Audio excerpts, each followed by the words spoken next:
स्वः तत्सवितुर्वरेण्यं भर्गो देवस्य धीमहि धियो यो नः प्रचोदयात् हरिः ओम गणेशाय नमः। तो आइए अब आगे की कथा सुनते हैं इस गणेश पुराण का। जैसा कि हम आगे जान रहे हैं, गणेश जी के अवतारों की कथा सुन रहे हैं। इस कथा में आइए आप जानिएगा कि गजमुख का देवताओं को आश्वासन, जैसे चुनाव में सभी पार्टी के नेतागण लोग आश्वासन देते हैं जनता को कि आपका ये हम काम पूरा करेंगे, तो गजमुख क्या भाई, वो सभी देवों के गणाध्यक्ष हैं। रक्ष रक्ष गणाध्यक्ष रक्ष त्रैलोक्य रक्षकम गणाध्यक्ष ने अब क्या किया, सभी देवताओं को आश्वासन दिया। इसकी कथा सुनिए। सभी को उनका परामर्श बहुत हितकर प्रतीत हुआ और तब वे अत्यंत भक्तिपूर्वक गजमुख की उपासना करने लगे। उस समय उन्होंने विधि पूर्वक उनका षोडशोपचार पूजन किया और मंत्र जप पूर्वक तपश्चर्या में रत हो गए, यानी तप करने लगे। उनकी भक्ति देखकर भगवान गजानन ने कृपा पूर्वक उन्हें अपना दर्शन दिया। देवताओं आदि ने भगवान को अपने समक्ष देखा तो सभी ने धरती में अपने अपने मस्तक टेक कर उन्हें प्रणाम किया और स्तवन के पश्चात लोभासुर के अत्याचारों की बात सुनकर उनसे दया की प्रार्थना करने लगे। भगवान गजानन ने उन्हें आश्वासन दिया कि देवगण, यानी जितने सारे देवता लोग होते हैं सबको मिला के हम क्या कहते हैं, देवगण कहते हैं। सभी विद्यार्थी को विद्यार्थी गण कहते हैं। उसी तरीके से मुनिगण, यानी सभी मुनि लोग एवं ब्राह्मणों और भक्तों, घबराओ मत, मैं लोभासुर को हराकर तुम सबको सुख प्रदान करूंगा। फिर उन्होंने शिव जी से कहा कि कामारी, आप लोभासुर के पास जाकर कह दीजिए कि देवता आदि के छीने राज्यों को लौटा दें तथा अधर्म का त्याग कर दें, अन्यथा संग्राम भूमि में मैं उसका वध कर डालूंगा। यहाँ से संदर्भ लेके देखें तो शिव सहस्त्र नाम में शिव जी का 1001वां नाम कामारी हम मान सकते हैं। शिव जी लोभासुर के पास पहुँचे और उन्होंने उसे भगवान गजानन का संदेश यथावत सुना दिया और परामर्श दिया कि उनकी आज्ञा पालन में ही उसकी भलाई है, इसलिए तुरंत उनकी शरण में चला जाए। उस समय दैत्य गुरु शुक्राचार्य भी वहाँ उपस्थित थे। उन्होंने भी भगवान शंकर के परामर्श का अनुमोदन किया और उसे समझाया कि राजन, श्री गजानन समस्त लोकों के स्वामी, सभी प्राणियों के ईश्वर एवं समर्थ परात्पर ब्रह्म है। वही परमेश्वर ब्रह्मा विष्णु महेश्वर के भी उत्पन्न करता है, अथवा यह तीनों महान देव उन्हीं के 3 रूप हैं जिनका कार्य सर्ग पालन और लय करना है। इसलिए तुरंत ही उनकी शरण में जाकर अपने जीवन को धन्य बना लो। अब लोभासुर समझ गया कि परम प्रभु गजानन भगवान की शरण लेने में ही हमारा कल्याण है, इसलिए वह तुरंत ही शिव जी के साथ उनकी शरण में गया और उनके चरणों में पड़कर अपनी कुकृत्यों की क्षमा मांगने लगा। यह देखकर भगवान ने उन्हें क्षमा कर दिया। अब समस्त देवता, ऋषि, मुनि एवं ब्राह्मणों के समाज उसके सुमार्ग पर आने से बहुत प्रसन्न हुए। सर्वत्र भगवान गजानन का जय जयकार गूंज उठा और संसार में सुख शांति छा गई। ध्यान सूली गणेश भगवान की जय। अथ पंचम अध्याय। हम अब लंबोदरा अवतार की कथा सुनिए। लंबोदर मतलब जिनका पेट बहुत बड़ा है। सूत जी बोले कि हे शौनक, मैंने तुम्हें भगवान गजानन द्वारा लोभासुर पर कृपा करने का यह वृतांत सुनाया। अब उन्हीं प्रभु के लंबोदरा अवतार का वर्णन करता हूँ। लंबोदरावतारो वै क्रोधासुर निबर्हण शक्ति ब्रह्मा खुगः सद्द तत धारक उच्यते। हे शौनक, लंबोदर नामक अवतार में प्रभु गणेश्वर ने क्रोधासुर का उन्मूलन किया था। यह अवतार ब्रह्म की सत्य स्वरूपा शक्ति का धारक कहा गया है। इसमें भी उनका वाहन मूषक ही रहा है। इसका उपाख्यान निम्न प्रकार है। आइए सुनते हैं। क्रोधासुर की उत्पत्ति। एक बार की बात है, भगवान विष्णु ने महामोहप्रद मोहिनी रूप धारण किया था। शिव जी भी उस मोहिनी रूप को देखकर मोहित हुए। यह प्रसंग कब का है? यह समुद्र मंथन के समय का प्रसंग है। उनके उस रूप को देखकर श्री हरि ने मन ही मन हंसते हुए मोहिनी रूप का त्याग कर अपना यथार्थ रूप धारण कर लिया था। अपने इस प्रकार मोहित होने पर शिव जी को बड़ी खिन्नता हुई, क्योंकि उस कारण उनका शुक्र अस्खलित हो गया था। शिव जी के उस अमोघ शुक्र से एक महाशक्ति संपन्न एवं अत्यंत पराक्रमी असुर की उत्पत्ति हुई। वह घोर कृष्ण वर्ण वाला था तथा उसके नेत्र ताम्र वर्ण के एवं अत्यंत चमकीले थे। उसका रूप अत्यंत भयंकर था। वह उत्पन्न होते ही चलने लगा और शिव जी की प्रेरणा से दैत्य गुरु शुक्राचार्य के पास पहुंचा। असुर ने उनके चरणों में प्रणाम कर निवेदन किया कि प्रभु, आप मुझे अपना शिष्यत्व प्रदान करें और आज्ञा दें कि मैं क्या करूं। शुक्राचार्य ने पूछा, तुम कौन हो, कहाँ से आए हो, किसने तुम्हें यहाँ भेजा है? किंतु वह इन प्रश्नों का कुछ उत्तर न दे सका, केवल इतना ही कहा कि मैं कुछ नहीं जानता। दैत्य गुरु ने ध्यान लगाकर सब कुछ जान लिया। बोले कि वत्स, क्रोधावस्था में शिव जी का शुक्र स्खलित हो गया था, उसी से तेरी उत्पत्ति हुई है। इस कारण तेरा नाम क्रोधासुर रहना उचित है। तो भगवान शंकर का पुत्र है, इसलिए परम प्रतापी होगा। आचार्य की बात सुनकर क्रोधासुर बहुत प्रसन्न हुआ। दैत्य गुरु ने उसके सभी संस्कार कर अधिक योग्य बनाया और फिर शंबरासुर की अत्यंत सुंदरी कन्या प्रीति के साथ उसका विवाह कराया। ऐसी लावण्यमयी स्त्री पाकर क्रोधासुर के हर्ष का पारावार न रहा और वह सुखपूर्वक जीवन यापन करने लगा, यानी शादी होने के बाद खुश हो गया। फिर उसके मन में हुआ कि इस प्रकार पड़े रहने से पुरुषार्थ की सिद्धि नहीं हो सकती। पुरुष वही है जो अपने पुरुषार्थ को सफल करने में प्रयत्नशील रहे। इसलिए त्रैलोक के विजय के लिए प्रयास करना चाहिए। ऐसा निश्चय कर उसने शुक्राचार्य के पास आकर कहा कि आचार्य, मेरी इच्छा ब्रह्मांड विजय करने की है, इसलिए आप मुझे उसका उपाय बताने की कृपा करें। तब आचार्य ने कहा कि वत्स, तुम भगवान भास्कर की प्रसन्नता के लिए ओम गृणी सूर्य आदित्याय नमः, यह इनका मंत्र है। ओम गृणी सूर्याय नमः, गृणी सूर्यादित्याय ओम नमः मंत्र का अनुष्ठान करो तो तुम्हारी कामनाएं पूर्ण हो सकती हैं। क्रोधासुर ने शुक्राचार्य जी से अनुष्ठान की विधि पूछी और प्रणाम कर निर्जन वन में चला गया। वहाँ उसने स्नान आदि से निवृत्त होकर एक पांव से खड़े होकर सूर्य मंत्र के जप का आरंभ किया। वह दिव्य सहस्त्र वर्ष तक धूप, वर्षा, शीत आदि सहता हुआ निराहार खड़ा रहा। उसकी दृष्टि आकाश की ओर लगी रही। मन में भगवान भास्कर की भक्ति और जिह्वा पर उक्त सूर्य मंत्र था।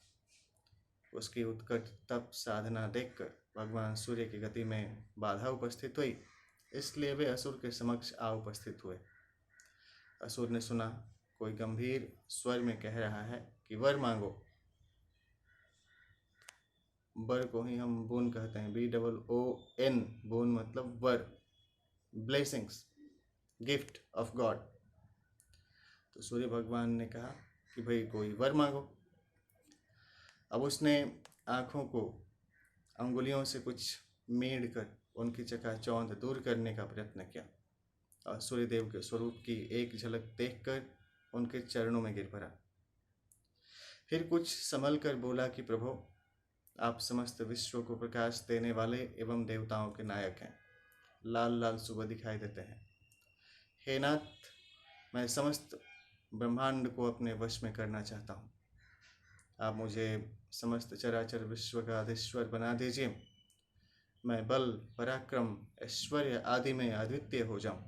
मुझे कभी रोग एवं मृत्यु की भी बाधा उपस्थित न हो। तो आपने इसने जो वर मांगा, क्या ये पूरा हो सकता था? क्या बल, पराक्रम, ऐश्वर्य में कोई अद्वितीय हो सकता है? नहीं हो सकता है। क्या कोई कभी हमेशा निरोग रह सकता है? नहीं रह सकता है। मृत्यु भी सबकी तय है, लेकिन इसने ऐसा वर मांगा कि मैं बल पराक्रम ऐश्वर्य आदि में अद्वितीय हो जाऊं, मुझे कभी रोग एवं मृत्यु की भी बाधा उपस्थित न हो। भगवान भास्कर उसकी वर याचना से कुछ भयभीत और आशंकित होते हुए बोले कि तुम्हारी कामना पूर्ण हो। इससे क्रोधासुर को बड़ी प्रसन्नता हुई और वह सूर्यदेव के वहां से चले जाने पर अपने घर लौटा तथा आचार्य को वर प्राप्ति की बात सुनाई। उन्होंने उसे दैत्यराज के पद पर अभिषिक्त कर दिया। उनके मित्रों और अनुयायियों को भी वर प्राप्ति के समाचार से बड़ी प्रसन्नता हुई। सब उसके आश्रय में आकर रहने लगे। वह भी अत्यंत हर्षपूर्वक दाम्पत्य जीवन व्यतीत करने लगा। उसके 2 पुत्र हुए, एक का नाम हर्ष और दूसरे का नाम शोक हुआ। ध्यान सूली गणेश भगवान की जय। अब आगे की कथा सुनिए। क्रोधासुर का विजय अभियान आरंभ होता है। फिर उसने अपना विजय अभियान आरंभ किया। असुर सेनाएं प्रसन्नतापूर्वक आगे बढ़ी। धरती पर तो शीघ्र ही विजय प्राप्त हो गई तथा बहुत से राजाओं ने उसकी अधीनता स्वीकार कर ली। जो मारे गए या भाग गए या उनके राज्यों पर उसने अपने शासक नियुक्त कर दिए। इस प्रकार धरती पर अधिकार होने के बाद उसने इंद्र की अमरावती पर आक्रमण कर दिया। इंद्र के स्वर्ग का दूसरा नाम क्या है? अमरावती। वहां विजय प्राप्त होने पर उसने बैकुंठ और कैलाश पर भी अधिकार प्राप्त कर लिया। बैकुंठ किनका निवास है? विष्णु जी का, और कैलाश शंकर जी का। फिर उसने सूर्यलोक पर भी विजय प्राप्त करने की इच्छा से अपना दूत वहां भेजा।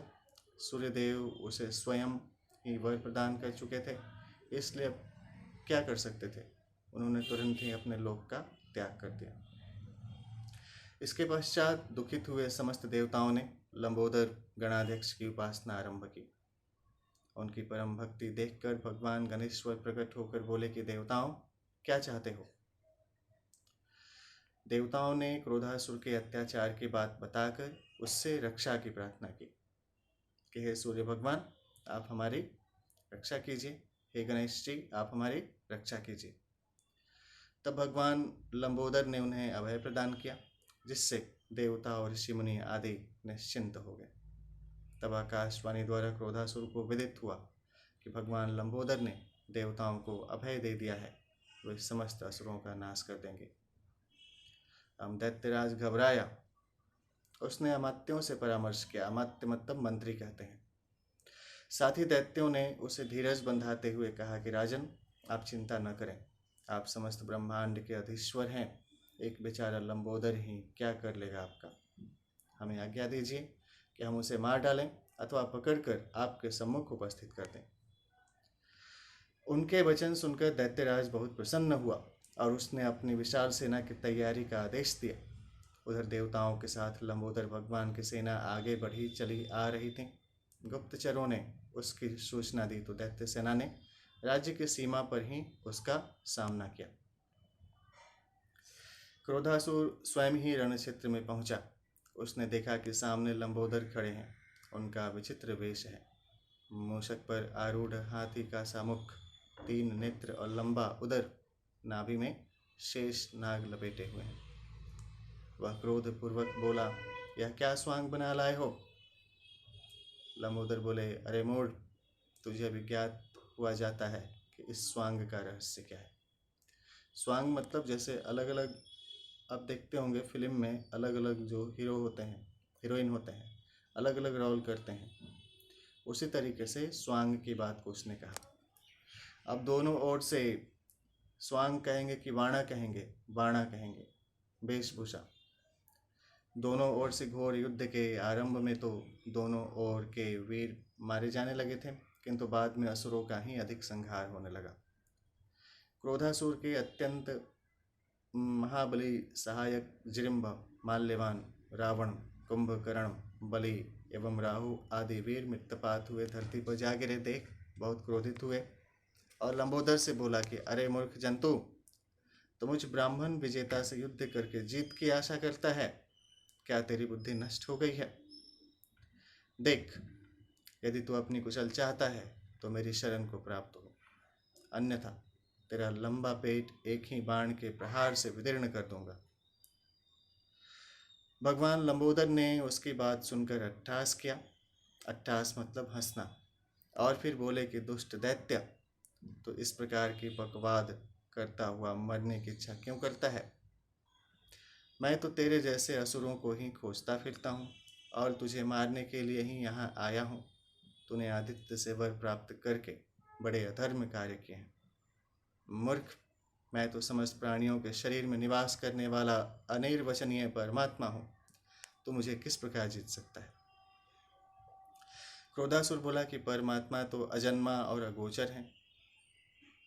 अजन्मा यानी जिनका जन्म नहीं हुआ, और अगोचर जिन्हें जाना नहीं जा सकता। उन्हें तो बड़े बड़े ऋषि मुनि और सिद्धगण भी करोड़ जन्म तपस्या करके भी नहीं देख पाते। फिर तुम यहाँ सबके देखते हुए ही खड़े हो, तब तुम परमात्मा कैसे हुए? लंबोदर ने उसे समझाया कि असुरराज, यही तो वह रहस्य है, सीक्रेट है, जिसे जान लेने पर अनजाना कुछ भी नहीं रहता। देख, मेरे वामांग में भ्रांति स्वरूपा सिद्धि विद्यमान है। संसार भर के सभी प्राणी इसी सिद्धि की प्राप्ति के भ्रम में पड़े हुए भटकते रहते हैं, किंतु सहज में इसकी प्राप्ति किसी को नहीं होती। और मेरे दक्षिणांग में भ्रांति को धारण करने वाली बुद्धि विराजमान है। यह चित्त स्वरूपा है, इसके 5 भेद हैं। इसमें पंच भ्रांतियाँ निहित हैं। मैं इन दोनों सिद्धि का ही स्वामी हूँ। अनेक प्रकार के रूपों वाला यह संसार और ब्रह्म सदैव मेरे ही उदर में स्थित रहते हैं, इसलिए ज्ञानी जन मुझे लंबोदर कहते हैं। यह समस्त संसार मेरे ही उदर से उत्पन्न होता है, मेरे ही द्वारा पालित होता है और अंत में मेरे ही उदर में लीन हो जाता है। मैं इस विश्व के आश्रय रूप से निरंतर क्रीड़ा करता रहता हूँ। समस्त ब्रह्मांड में जब जो कुछ भी होता है वह सब मेरी ही इच्छा से होता है।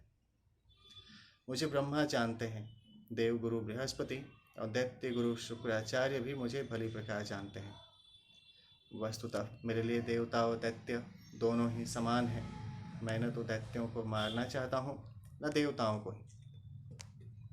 सभी को अपने अपने धर्म में स्थित देखने की इच्छा रखता हूँ और मेरी इच्छा का उल्लंघन कोई नहीं कर सकता। इसलिए तुम अपना श्रेय चाहते हो तो मेरी शरण में आओ, अन्यथा तुम्हारे वध को कोई भी रोक नहीं सकता। ऐसा किसने कहा? लंबोदर भगवान गणेश ने कहा। क्रोधासुर की समस्त शंकाओं का समाधान हो गया और तब वह ही उनके चरणारविंदों में गिरकर क्षमा मांगने लगा।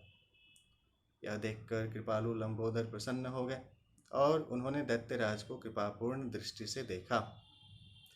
उसने भी गदगद कंठ से उनकी स्तुति की और सुदृढ़ भक्ति याचना करता हुआ बोला कि प्रभु, मुझे अज्ञानी एवं क्रोधांध मूर्ख को क्षमा कर दीजिए। लंबोदर प्रभु ने कहा कि दैत्यराज, अब तो क्रोध मोह आदि से कभी भी अभिभूत नहीं हो।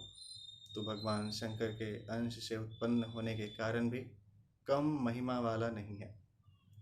तेरे हृदय में तेरी सुदृढ़ भक्ति सदैव बनी रहेगी। अब तू देवताओं, मनुष्यों आदि के राज्य आदि को उन्हें लौटा दे और अपने ही वैभव में संतोष करने वाला हो। तेरी प्रीति अधर्म में कभी भी न हो तथा पृथ्वी को छोड़कर पाताल में निवास कर। क्रोधासुर ने भगवान लंबोदर की आज्ञा का तुरंत पालन किया और वह उसी समय उन्हें प्रणाम कर पाताल लोक को चला गया। यह देखकर सभी देवता, ऋषि मुनि आदि लंबोदर का स्तवन करने लगे। ओम गणेशाय नमः। अब आगे की कथा सुनिए। इसमें माया कर का उत्कर्ष है एवं संहार वर्णन की कथा है। सूत जी बोले कि हे शौनक, भगवान लंबोदर की एक प्रसिद्ध कथा और भी है। तुम्हारी भक्ति देखकर उसे भी कहता हूँ। देखो, प्राचीन काल की बात है। लोक पितामह चतुरानन ब्रह्मदेव सत्यलोक में बैठे हुए प्रभु ध्यान में लीन हो रहे थे। तभी उनके निश्वास से एक पुरुष का प्राकट्य हुआ। उस पुरुष ने ब्रह्मा जी के समक्ष आकर प्रणाम किया और उन्हें संतुष्ट करने के लिए स्तुति करने लगा। अब चतुर्मुख ब्रह्मा भगवान का ध्यान भंग हो गया उस पुरुष को सामने खड़े होकर स्तुति करते देखकर बोले कि वत्स, तुम कौन हो और किस अभिप्राय से मेरे समक्ष उपस्थित हुए हो। उस पुरुष ने विनम्रता से निवेदन किया कि मैं आपके निःश्वास से प्रकट आपका पुत्र हूँ।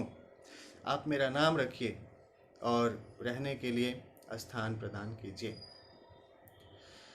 यह सुनकर ब्रह्मा जी बोले कि वत्स, तेरे देखने मात्र से ही माया की वृद्धि होती है, इसलिए तेरा नाम माया कर रहना उचित है। हे महामते, तेरी समस्त कामनाएं पूर्ण होंगी तथा तेरी गति में कहीं भी अवरोध नहीं होगा। तू सदैव स्वस्थ रहता हुआ सभी को अपने वश में करने में समर्थ होगा। चतुरानन से ऐसा वर पाकर माया कर को बड़ी प्रसन्नता हुई। वह उन्हें प्रणाम कर विश्व भ्रमण के लिए चल पड़ा। उसके वर प्रबल होने की बात जानकर विप्रचित्ति नामक एक अत्यंत बली दैत्य ने उनको प्रणाम किया और उसकी अधीनता स्वीकार कर ली तथा उसे दैत्य गुरु शुक्राचार्य के पास ले गया। आचार्य ने उसे वर प्राप्त जानकर दैत्यराज के पद पर अभिषिक्त कर दिया। फिर विप्रचित्ति ने उसे सब प्रकार से संतुष्ट कर भौतिक भोगों के आकर्षण में फंसाने का प्रयत्न किया। दैत्यराज माया कर कुछ काल तो वैसे ही विषय सुखों में लिप्त रहा। तदुपरांत उसने पृथ्वी के सभी राजाओं को अपने वश में कर लिया। फिर वह पाताल पर जा चढ़ा। वहां घोर युद्ध के पश्चात नागों ने भी हार स्वीकार कर ली। अपनी पराजय से शेष नाग बहुत व्याकुल हुए। उन्होंने विघ्नराज भगवान लंबोदर की उपासना की। भक्ति से प्रसन्न हुए लंबोदर प्रकट हुए। शेषनाग ने उनके चरणों में प्रणाम करके प्रार्थना की कि प्रभो, माया कर ने हमारा राज्य छीन लिया है। अब समस्त नाग बेघर हुए मारे मारे फिर रहे हैं। लंबोदर ने उनकी प्रार्थना सुनकर आश्वासन दिया कि नागराज, चिंता न करो, मैं तुम्हारे अभिष्ट पूर्ण करने के लिए माया कर को मार डालूंगा। सूत जी बोले कि हे शौनक, कालांतर में उन सर्वांतरयामी प्रभु ने शेषनाग के पुत्र रूप में अवतार प्रकट होकर माया कर से घोर युद्ध किया और अंत में उसकी माया का विच्छेद करके उसे मार डाला। इससे समस्त नाग समाज आनंदित होकर उनका जय जयकार करने लगा और संसार भर में सुख शांति छा गई। ध्यान से बोलिए गणेश भगवान की जय। अथ षष्ठ अध्याय। अब विकटावतार का वर्णन की कथा सुनिए। सूत जी ने पुनः कहा कि हे हरिभक्त शौनक, भगवान गणेश्वर का एक अवतार विकट नाम से हुआ था। अब मैं तुम्हें उस अवतार से संबंधित उपाख्यान सुनाता हूँ। विकटो नाम विख्यात कामासुर विदारक मयूरवाहनश्चायं सौरब्रह्मधर स्मृतहम्। हे शौनक, भगवान गणपति के विकट नामक अवतार द्वारा कामासुर का संहार हुआ। यह प्रभु सौर ब्रह्म को धारण करने वाले मयूर वाहन कहे जाते हैं। उनकी कथा निम्न प्रकार है। एक बार की बात है, जलंधर नामक असुर बहुत प्रबल हो रहा था। समस्त संसार उससे त्रस्त था। उसकी पत्नी वृंदा पतिव्रता थी। इस कारण जलंधर का परास्त किया जाना किसी भी प्रकार संभव नहीं था। तब देवगण सोचने लगे कि किसी प्रकार वृंदा का पातिव्रत धर्म नष्ट हो तो कार्य चले।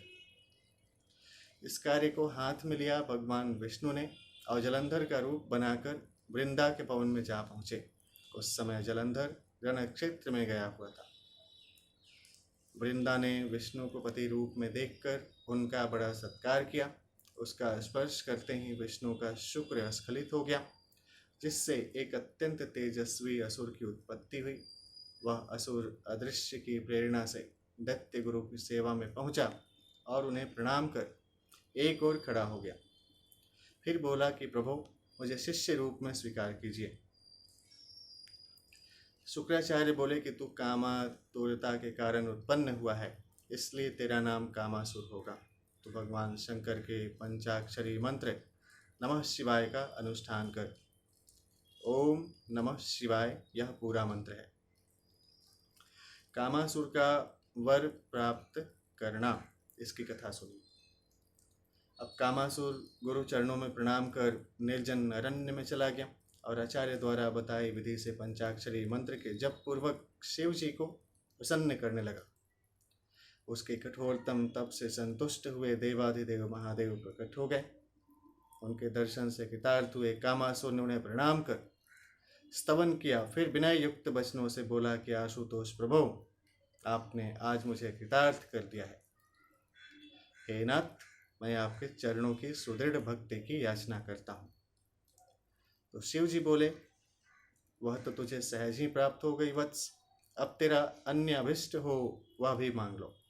मेरे लिए अपने भक्त की अभिलाषा पूर्ण करने में अदेय कुछ भी नहीं है। कामासुर ने हर्षपूर्वक निवेदन किया कि नाथ, मैं समस्त ब्रह्मांड को अपने अधीन करना चाहता हूँ, इसलिए आप वही वर दें जिससे मैं त्रैलोक्याधीश बन सकूं और मृत्यु को भी जीत लूं और मुझे कभी किसी का भय विचलित न कर पावे। तब शूलपाणी शंकर बोले, असुर, यद्यपि तुम्हारी याचनाओं तो देवताओं के लिए भी दुर्लभ है, फिर भी मैं तुम्हें वर देता हूँ कि तुम्हारा अभिष्ट अवश्य पूर्ण हो। अब वर देकर आशुतोष प्रभु अंतर्हित हो गए और कामासुर अपने स्थान को लौटा। उसने दैत्य शुक्राचार्य को वर प्राप्ति का समस्त वृतांत सुनाया। उन्होंने उसे दैत्येश्वर के पद पर प्रतिष्ठित कर महिषासुर की पुत्री तृष्णा से उसका विवाह करा दिया। फिर उस दैत्य ने अपनी सेना एकत्र करनी प्रारंभ की। अनेक असुर योद्धा उसके मित्र और सहायक बन गए। रावण, शंबर, महर्षि बलि और दुर्मद, यह उसके 5 अमात्य थे। यह अत्यंत प्रचंड, प्रतापी और क्रूर थे। इनके सामने आने से बड़े बड़े शूरवीर भी डरते थे। कामासुर प्रायः सदैव ही इन्हें अपने पास रखता था। असुर ने एक सुंदर एवं सुदृढ़ दुर्ग बनवाकर उसका नाम रतीद रखा। यहीं एक बहुत बड़ी बस्ती पड़ गई थी और सब प्रकार की सामग्री उपलब्ध करने की दृष्टि से इसमें अनेकों भव्य बाजार भी बनाए गए थे। कामासुर ने इसी नगरी को अपनी राजधानी बनाया। अब उसने राज्य का विस्तार करने की दृष्टि से पृथ्वी के राजाओं को वशीभूत कर लिया। फिर स्वर्ग और पाताल पर भी अधिकार कर लिया। उसके निरंकुश शासन में धर्म का सर्वत्र लोप तथा झूठ, चोरी, छल कपट, अपहरण आदि का बोलबाला हो गया था। उपस्थित विपत्ति से छुटकारा पाने के लिए एक गोपनीय स्थान पर देवताओं की सभा जुड़ी थी। उस अवसर पर देशाटन करते हुए महर्षि मुद्गल भी वहां आ गए। देवताओं ने उनका अर्घ्य पाद्यादि से पूजन कर निवेदन किया कि प्रभु, हम बहुत दुखी हो रहे हैं, कृपा कामासुर के संहार का कोई उपाय बताने का कष्ट कीजिए। महर्षि ने कुछ देर विचार किया और फिर बोले कि देवगण, मैं आपको असुर के विनाश का एक अमोघ उपाय बताता हूँ। वह सिद्ध क्षेत्र मयूरेश है ना, वहाँ जाकर भगवान गणेश्वर की प्रसन्नता के लिए तपस्या करो। वे प्रभु तुम्हारा संकट अवश्य दूर करेंगे। देवताओं ने महर्षि द्वारा बताई हुई विधि से गणेश जी का पूजन कर उनकी उपासना की। इससे प्रसन्न होकर मयूर वाहन गणराज ने उन्हें दर्शन दिया और बोले कि घबराओ मत, मैं कामासुर को पराजित कर तुम्हारा अभिष्ट पूर्ण करूँगा।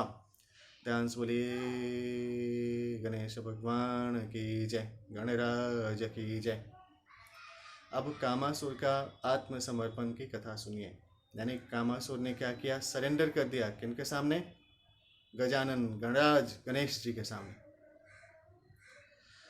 जब यह समाचार कामासुर ने सुना तो वह क्रोधित हो गया। उसने तुरंत ही असंख्य दैत्य सेना लेकर देवताओं और मुनियों पर आक्रमण कर दिया। उसके भीषण प्रहारों से सभी देवगण आदि विचलित होकर मयूरेश्वर विकट को पुकारने लगे। उन्हें व्याकुल देखकर भगवान गणेश्वर मयूर पर सवार होकर रण क्षेत्र में पधारे और दैत्यों का विनाश करने लगे। यह देखकर कामासुर मयूरेश्वर के समक्ष आकर क्रोधपूर्वक बोला कि अरे मूर्ख, तो यहाँ प्राण गंवाने के लिए क्यों आ गया है? जा, शीघ्र ही मेरी आंखों से ओझल हो जा। अन्यथा तेरे प्राणों की कुशल नहीं है। तब भगवान मयूरेश्वर ने कहा कि दैत्यराज, अब तक तू बहुत अधर्म कर चुका है, किंतु मैं तुझे अब अधिक अधर्म नहीं करने दूंगा। मैं सभी अधर्म और अधर्मियों का उच्छेद करने वाला तथा धर्म का संस्थापक हूँ। यदि तुझे जीवित रहने की इच्छा हो तो समस्त दोषों को त्याग कर मेरी शरण में आ जा। अब कामासुर का क्रोध बढ़ गया। उसने मयूर वाहन गणेश्वर पर एक भयंकर गदा फेंकी, किंतु वह गदा भगवान के चरणों के समीप जा गिरी। दूसरी बार पुनः उसने एक शक्ति का क्षेपण किया, उसकी भी वही दशा हुई। तभी उसे शुक्राचार्य के वचनों का स्मरण हुआ। उन्होंने कहा था कि राजन, यदि भगवान मयूर वाहन युद्ध में आ जाएं तो तुम उनकी शरण ले लेना, क्योंकि वे ही सर्ग, स्थिति और प्रलय के कारण रूप आदि देव गणेश्वर हैं। उन पर तुम्हारा कोई वश नहीं चलेगा। कामासुर ने तुरंत ही प्रभु के चरण पकड़ लिए और अपने अपराधों की क्षमा मांगने लगा। भगवान गणेश्वर ने भी कृपापूर्वक उसे अपनी भक्ति प्रदान की। ध्यान सूले गणेश भगवान की जय। अतः सप्तमोध्याय। अब विघ्नराज अवतार की कथा सुनिए। सूत जी बोले कि हे मुने, मैंने तुम्हें भगवान के विकटा अवतार की कथा सुना दी। अब तुम्हें उनके विघ्नराज रूप का उपाख्यान सुनाता हूँ, ध्यान देकर सुनो। विघ्नराजावतारश्चं शेषवाहन उच्यते, ममतासुरहन्ता स विष्णु ब्रह्मेति वाचकः। हे शौनक, भगवान गणपति का जो विघ्नराज नामक अवतार है वह शेष वाहन कहा जाता है। वह ममतासुर का संहारक और विष्णु ब्रह्मा का वाचक है। इसकी कथा इस प्रकार है। पूरा काल की बात है। गिरिराज नंदिनी पार्वती जी का विवाह हो चुका था। वे उपवन में अपने सखियों के साथ बैठी हुई वार्तालाप कर रही थीं। तभी किसी एक बात पर उन्हें जोर की हंसी आ गई और उनकी उस हंसी से ही एक पर्वताकार किंतु अत्यंत मनोरम पुरुष उत्पन्न होकर उनके सामने आ खड़ा हुआ। उस पुरुष को देखकर गिरिजा को बड़ा आश्चर्य हुआ। सोचने लगी कि यह कौन, कहाँ से आया, और फिर प्रश्न उन्होंने उस पुरुष से किया और अंत में बोली, तुम्हारा प्रयोजन क्या है। ध्यान सूले गणेश भगवान की जय। अब पार्वती के मान से ममतासुर की उत्पत्ति की कथा सुनिए। पुरुष ने हाथ जोड़कर निवेदन किया कि माता, मैं आपके हास्य से उत्पन्न हुआ हूँ। आपका पुत्र होने के कारण आपकी कृपा का भी अधिकारी हूँ। आप मुझे जो आज्ञा देंगी उसका पालन करूँगा। तो पार्वती बोली कि वत्स, मैं उस समय अपने प्राण प्रिय शिव जी से रूठकर उपवन में बैठी थी। उसी मान की अवस्था में मुझे हंसी आ गई, जिससे तेरा जन्म हो गया। इसलिए मान परायण होने से तेरा नाम मम अथवा ममता होगा। अब तुम गणेश्वर का स्मरण करो, जिससे तुम्हें अभिष्ट की प्राप्ति हो। यह कहकर शैलपुत्री ने उसे गणेश का षडक्षरी मंत्र वक्रतुंडाय हुम का उपदेश किया। मंत्र पढ़ते हैं हम। प्रथमं शैलपुत्रीं च द्वितीयं ब्रह्मचारिणीं तृतीयं चंद्रघंटेति कुष्मांडेति चतुर्थकं पंचमं स्कंदमातेति षष्ठं कात्यायनीति च सप्तमं कालरात्रीति महागौरीति चाष्टमं नवमं सिद्धदात्री च नवदुर्गा प्रकीर्तिता। दुर्गा के 9 नाम का मंत्र जपते हैं। इसमें पहले नाम की बात है। तो यह कहकर शैलपुत्री ने उसे गणेश का षडक्षरी मंत्र वक्रतुंडाय हुम का उपदेश किया। तब वह उनके चरणों में प्रणाम कर तपस्या करने के लिए अरण्य में चला गया, जहाँ उसकी भेंट दैत्यराज शंबरासुर से हो गई। अब गिरिजा पुत्र ने दैत्यराज से पूछा कि आप कौन हैं, यहाँ किस लिए आए हैं। यदि अनुचित न समझें तो मुझे अपना पूर्ण वृतांत बताने की कृपा करें। शंबरासुर ने उत्तर दिया कि महाभाग, मेरा नाम शंबर है। मैं अनेक विद्याओं का ज्ञाता हूँ। यदि तुम चाहो तो वे विद्याएं मैं तुम्हें दे सकता हूँ, जिससे तुम अवश्य ही अत्यंत सामर्थ्यवान बन जाओगे। ममतासुर बहुत प्रसन्न हुआ। उसने शंबरासुर से समस्त आसुरी विद्याएं सीख लीं, जिनके अभ्यास से वह स्वयं कामरूप हो गया। तब उसने शंबरासुर को प्रणाम कर निवेदन किया कि महाभाग, मैं आपका शिष्य हूँ और आपकी इस अद्भुत कृपा के लिए सदैव आभारी रहूँगा। अब आप मुझे आदेश दें कि मैं क्या करूँ।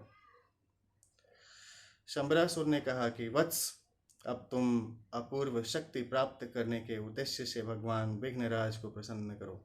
विघ्नराज किसका नाम लिखा गया? गणेश जी का है।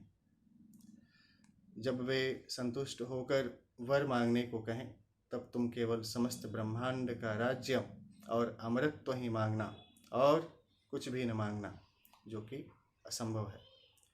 जब तुम्हें वर प्राप्त हो जाए तब पुनः मेरे पास लौट आना। यह कहकर शंबरासुर वहाँ से चला गया और ममतासुर ने वहीं रहकर तपस्या आरंभ की। वह निराहार एवं निर्जल रहता हुआ कठोर तप कर रहा था। भगवान गजानन के ध्यान में लीन रहना और विनायक के षडाक्षरी मंत्र का जप करना ही उसका कार्यक्रम था।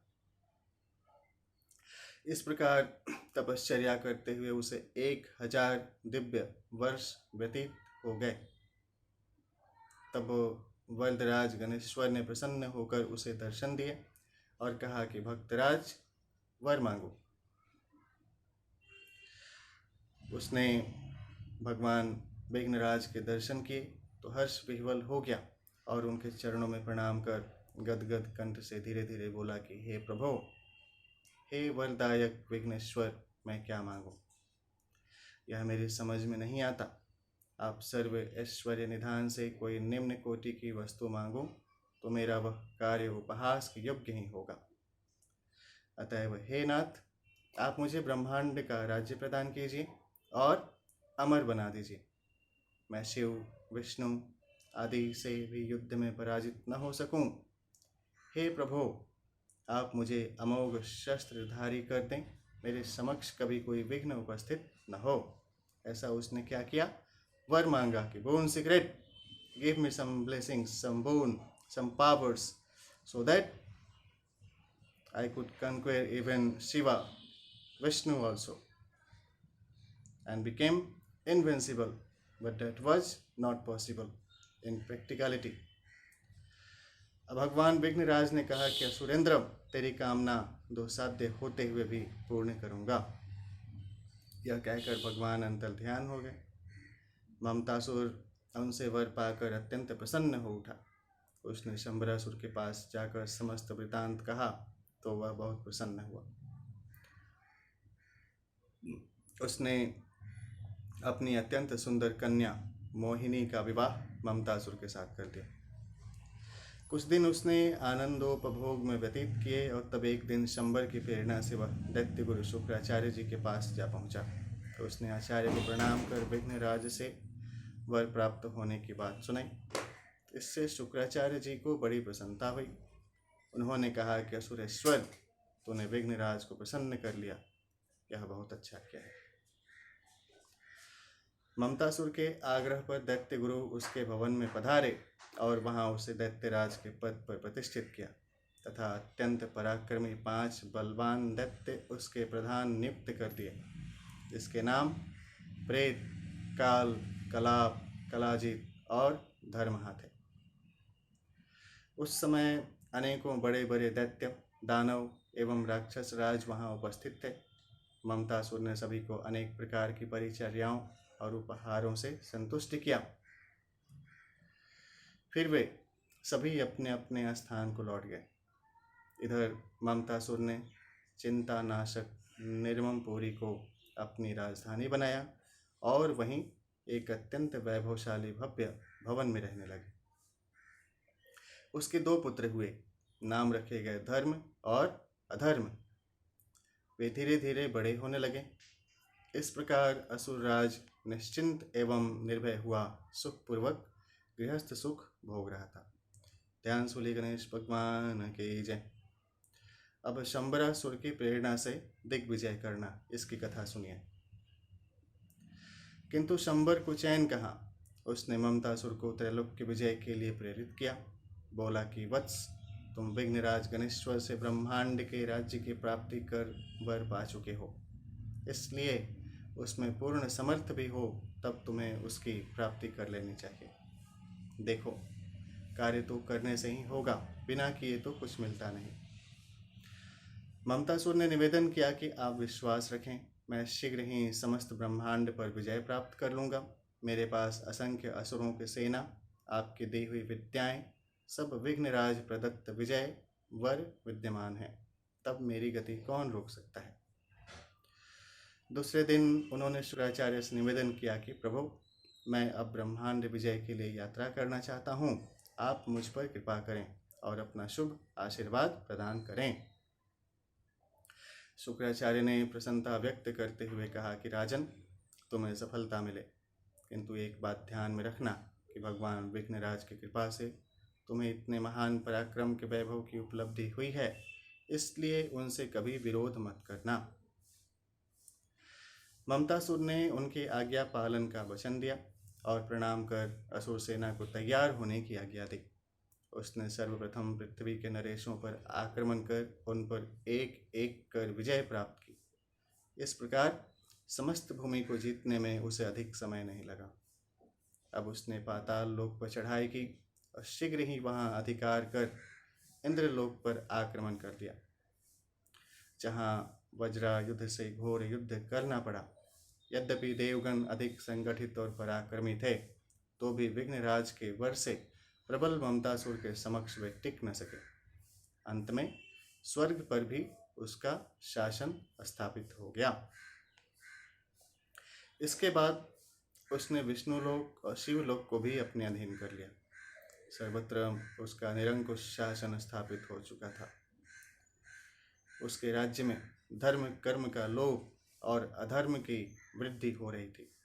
इससे तीनों लोकों में भय व्याप्त हो गया था। सभी देवता बहुत दुखित होकर ममतासुर के अत्याचारों से रक्षा का उपाय सोचने लगा। उस समय भगवान विष्णु ने कहा, यदि हमें अपना श्रेय साधन करना है तो भगवान विघ्नराज की उपासना करनी चाहिए। यही प्रभु इस असुर को परास्त कर सकते हैं। उनकी बात मानकर सब देवता विघ्नराज की प्रसन्नता के लिए तप करने लगे। फिर जब भाद्र शुक्ला चतुर्थी आई, यानी भादो महीने के शुक्ल पक्ष की चतुर्थी आई, तब मध्याह्न काल में भगवान विघ्नराज ने दर्शन दिए। देवताओं ने प्रसन्नतापूर्वक उनका स्तवन किया तथा अपने कष्ट की बात सुनाई और फिर अपनी रक्षा की प्रार्थना की। भगवान गणेश्वर ने आश्वासन दिया कि देवताओं, निश्चिंत रहो, मैं ममतासुर को पराजित करूंगा। यह कहकर भगवान गणेश्वर अंतर्ध्यान हो गए। महर्षि नारद ने ममतासुर को देवताओं के तप और विघ्नराज के वरदान की बात बताई और फिर कहा कि राजन, भगवान विघ्नेश्वर अधर्म के अत्यंत शत्रु हैं और धर्म से प्रसन्न रहते हैं, किंतु अब तुम्हें अधर्म अनाचार आदि का त्याग कर भगवान विघ्नराज के शरण में जाना चाहिए। और भगवान ने मेरे द्वारा यह संदेश प्रेषित किया है। दैत्य गुरु भी वहीं बैठे थे, उन्होंने भी यही परामर्श दिया, किंतु उसके साथ ही असुरों ने उसे परामर्श दिया कि प्रभु, हम इतने बलवान हैं कि अकेला विघ्नराज कुछ भी नहीं कर सकता। उसकी क्या शक्ति है वह हमारे समक्ष युद्ध कर सके, इसलिए आप उससे दबिए मत। आप ब्रह्मांड के अधिपति के वश में काल भी रहता है। ममतासुर अपने सहयोगी दैत्यों और मंत्रियों के भ्रमपूर्ण वचनों से भ्रमित हो गया, इसलिए बोला कि ऋषिराज, यदि विघ्नराज मुझ पर आक्रमण करना चाहते हैं तो वीर धर्म के अनुसार मैं भी उनका सामना करूंगा। महर्षि ने भगवान विघ्नराज को ममतासुर का उत्तर जा सुनाया। उन्होंने क्रोधपूर्वक कहा कि मैं ममतासुर का गर्व नष्ट कर दूंगा। ध्यान से बोलिए गणेश भगवान की जय। अब ममतासुर का पराजित होना, इसकी कथा सुनिए। भगवान की आज्ञा से युद्ध आरंभ हो गया। असुरराज भी अपने दोनों पुत्रों और वाहिनियों के साथ रणांगन में आ उपस्थित हुआ। भगवान विघ्नराज ने उसके आयुध स्तंभित कर दिए।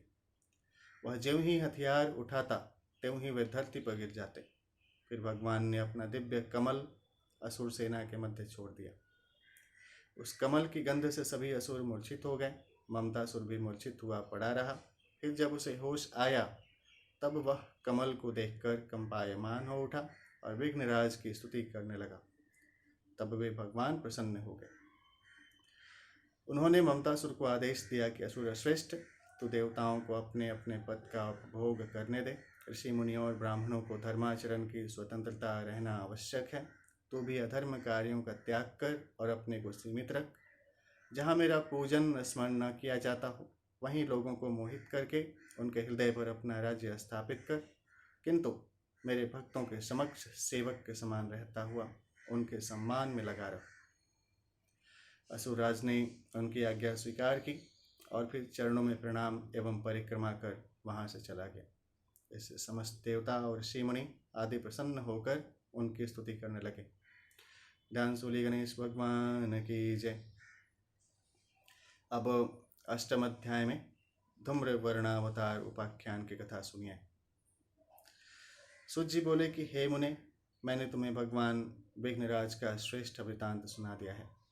अब तुम्हें उनके धूम्र वर्ण स्वरूप का उपाख्यान सुनाऊंगा, तुम ध्यान पूर्वक सुनो। धूम्र वर्णावतारश्चाभिमानासुरनाशकः आकुवाहनश्चासो शिवात्मा तु स उच्यते। हे शौनक, श्री गणेश जी का धूम्र वर्ण नामक जो अवतार हुआ उसके द्वारा अभिमान नामक असुर का नाश हुआ था। वे प्रभु शिव ब्रह्म स्वरूप एवं मूषक वाहन कहे जाते हैं। इनका उपाख्यान इस प्रकार है कि प्राचीन काल में लोक पितामह चतुरानन ब्रह्मा भगवान ने भगवान भास्कर यानी सूर्य भगवान को कर्म राज्य का अधीश्वर बना दिया था, और उस अत्यंत महिमा युक्त पद के प्राप्त होने पर सूर्यदेव ने सोचा कि संसार में मेरे समान महिमा वाला कोई नहीं है।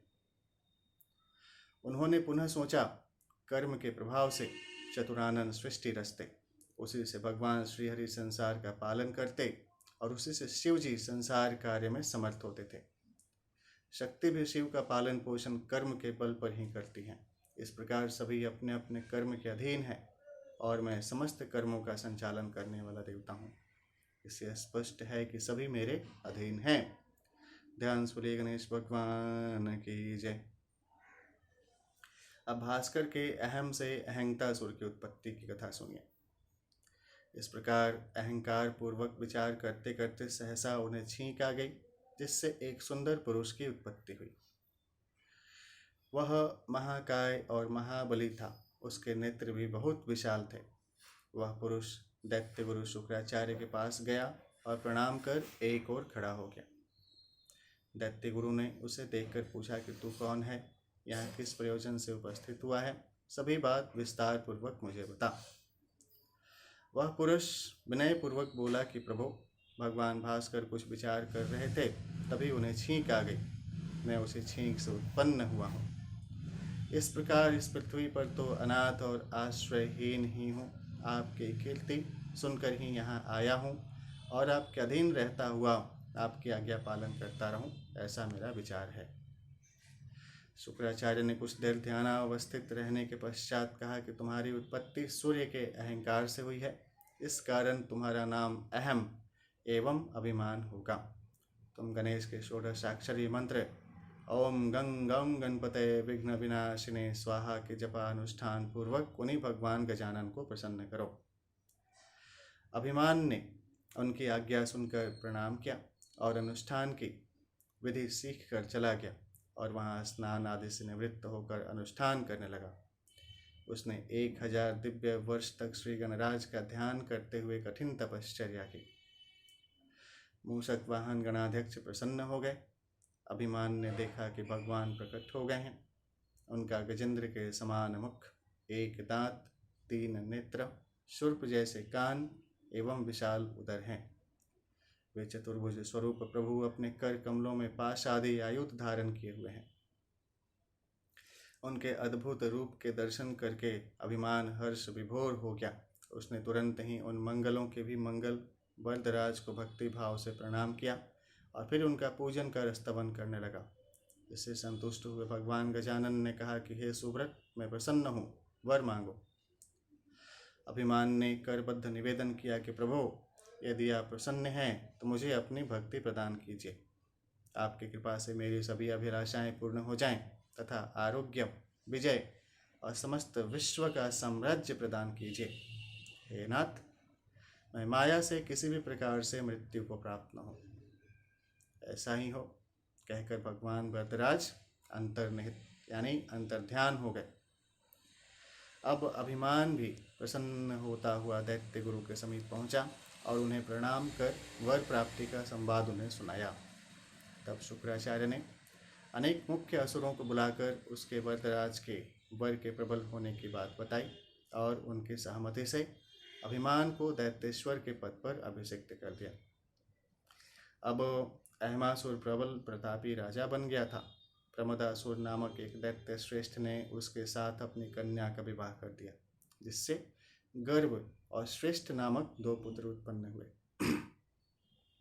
कुछ दिनों बाद उसने प्रमदासुर की प्रेरणा पर अपना विजय अभिमान आरंभ किया। उसने शीघ्र ही पृथ्वी, पाताल और स्वर्ग पर विजय प्राप्त की। अब वह समस्त ब्रह्मांड का अधीश्वर बनकर अपना निरंकुश शासन चलाने लगा। ध्यान से बोलिए गणेश भगवान की जय। अब अधर्म धारक असुर का परामर्श करना, इसकी कथा सुनिए। एक दिन अधर्म धारक नामक असुर ने उसकी सभा में जाकर कहा कि असुरेश्वर, आपने समस्त विश्व को अपने वश में कर लिया और पूरे ब्रह्मांड पर एक क्षत्रिय राज्य करते हो, किंतु गिरी गुहाओं और भयंकर अरण्यों में छिपकर रहते हुए देवता असुरों के समूल उन्मूलन के लिए निरंतर प्रयत्नशील हैं और वे हमारे छिद्र की ताक में रहते हैं। यदि उन्हें अवसर मिला तो वे हमारा संहार करने में पीछे नहीं रहेंगे, इसलिए जहाँ तक संभव हो उनका अस्तित्व समाप्त कर देना चाहिए। वे सब यज्ञ आदि कर्मों द्वारा पोषण प्राप्त करते हैं, इसलिए उन कर्मों की समाप्ति बहुत आवश्यक है। अहंतासुर ने उनकी बात मान ली और यज्ञ आदि कर्म नष्ट करने का आदेश दे दिया। इस कारण असुरों ने उन समस्त कर्मों का खंडन आरंभ कर दिया तथा देवताओं की खोज के उद्देश्य से वनों और पर्वतों को भी नष्ट करने लगे तथा सर्वत्राहं प्रतिमाश्चम स्थापितां भूमिमंडलें पूजका राक्षसास्तत्रं कृतास्तेन सुपापिनाम्। जहाँ जहाँ गणेश जी की प्रतिमाएं स्थापित थीं, उन देवालयों से वे प्रतिमाएं फेंकवा दी गईं और उनके स्थान पर उस अहंतासुर ने अपनी प्रतिमाएं स्थापित कर दी। उनके पुजारी पद पर भी अहंतासुर के प्रणम भक्त नियुक्त किए गए। इस प्रकार ममतासुर की उपासना प्रचलित हो गई। इधर देवता बहुत दुखी हो रहे थे। वे विचार विमर्श के लिए एकत्रित हुए। उन्होंने निश्चय किया कि करुणामूर्ति गजानन को प्रसन्न करने के लिए एकाक्षरी मंत्र का आश्रय लिया जाए।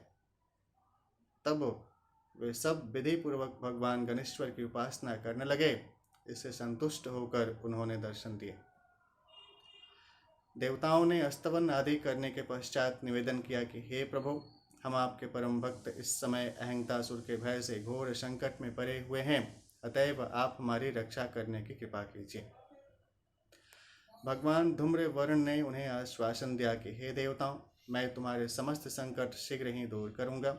ऐसा कहकर अंतर्ध्यान हो गए।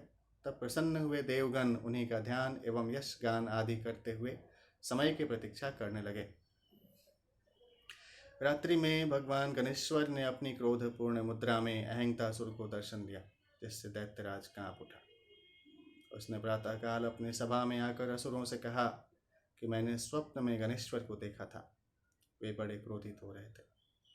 उन्होंने हमारा नगर भस्म कर दिया और हमें पराजित भी कर दिया था।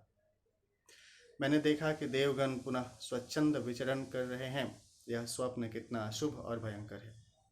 दैत्यों ने उसे समझाया कि असुरेश्वर, आप तो प्रत्यक्ष वर के प्रभाव से भय रहित हैं। स्वप्न तो मिथ्या होते हैं, उनमें प्राप्त किया हुआ धन मिलता नहीं और दिया हुआ धन जाता नहीं, इसलिए स्वप्न के शुभाशुभ पर विचार व्यर्थ ही है। दैत्यराज मौन हो गया।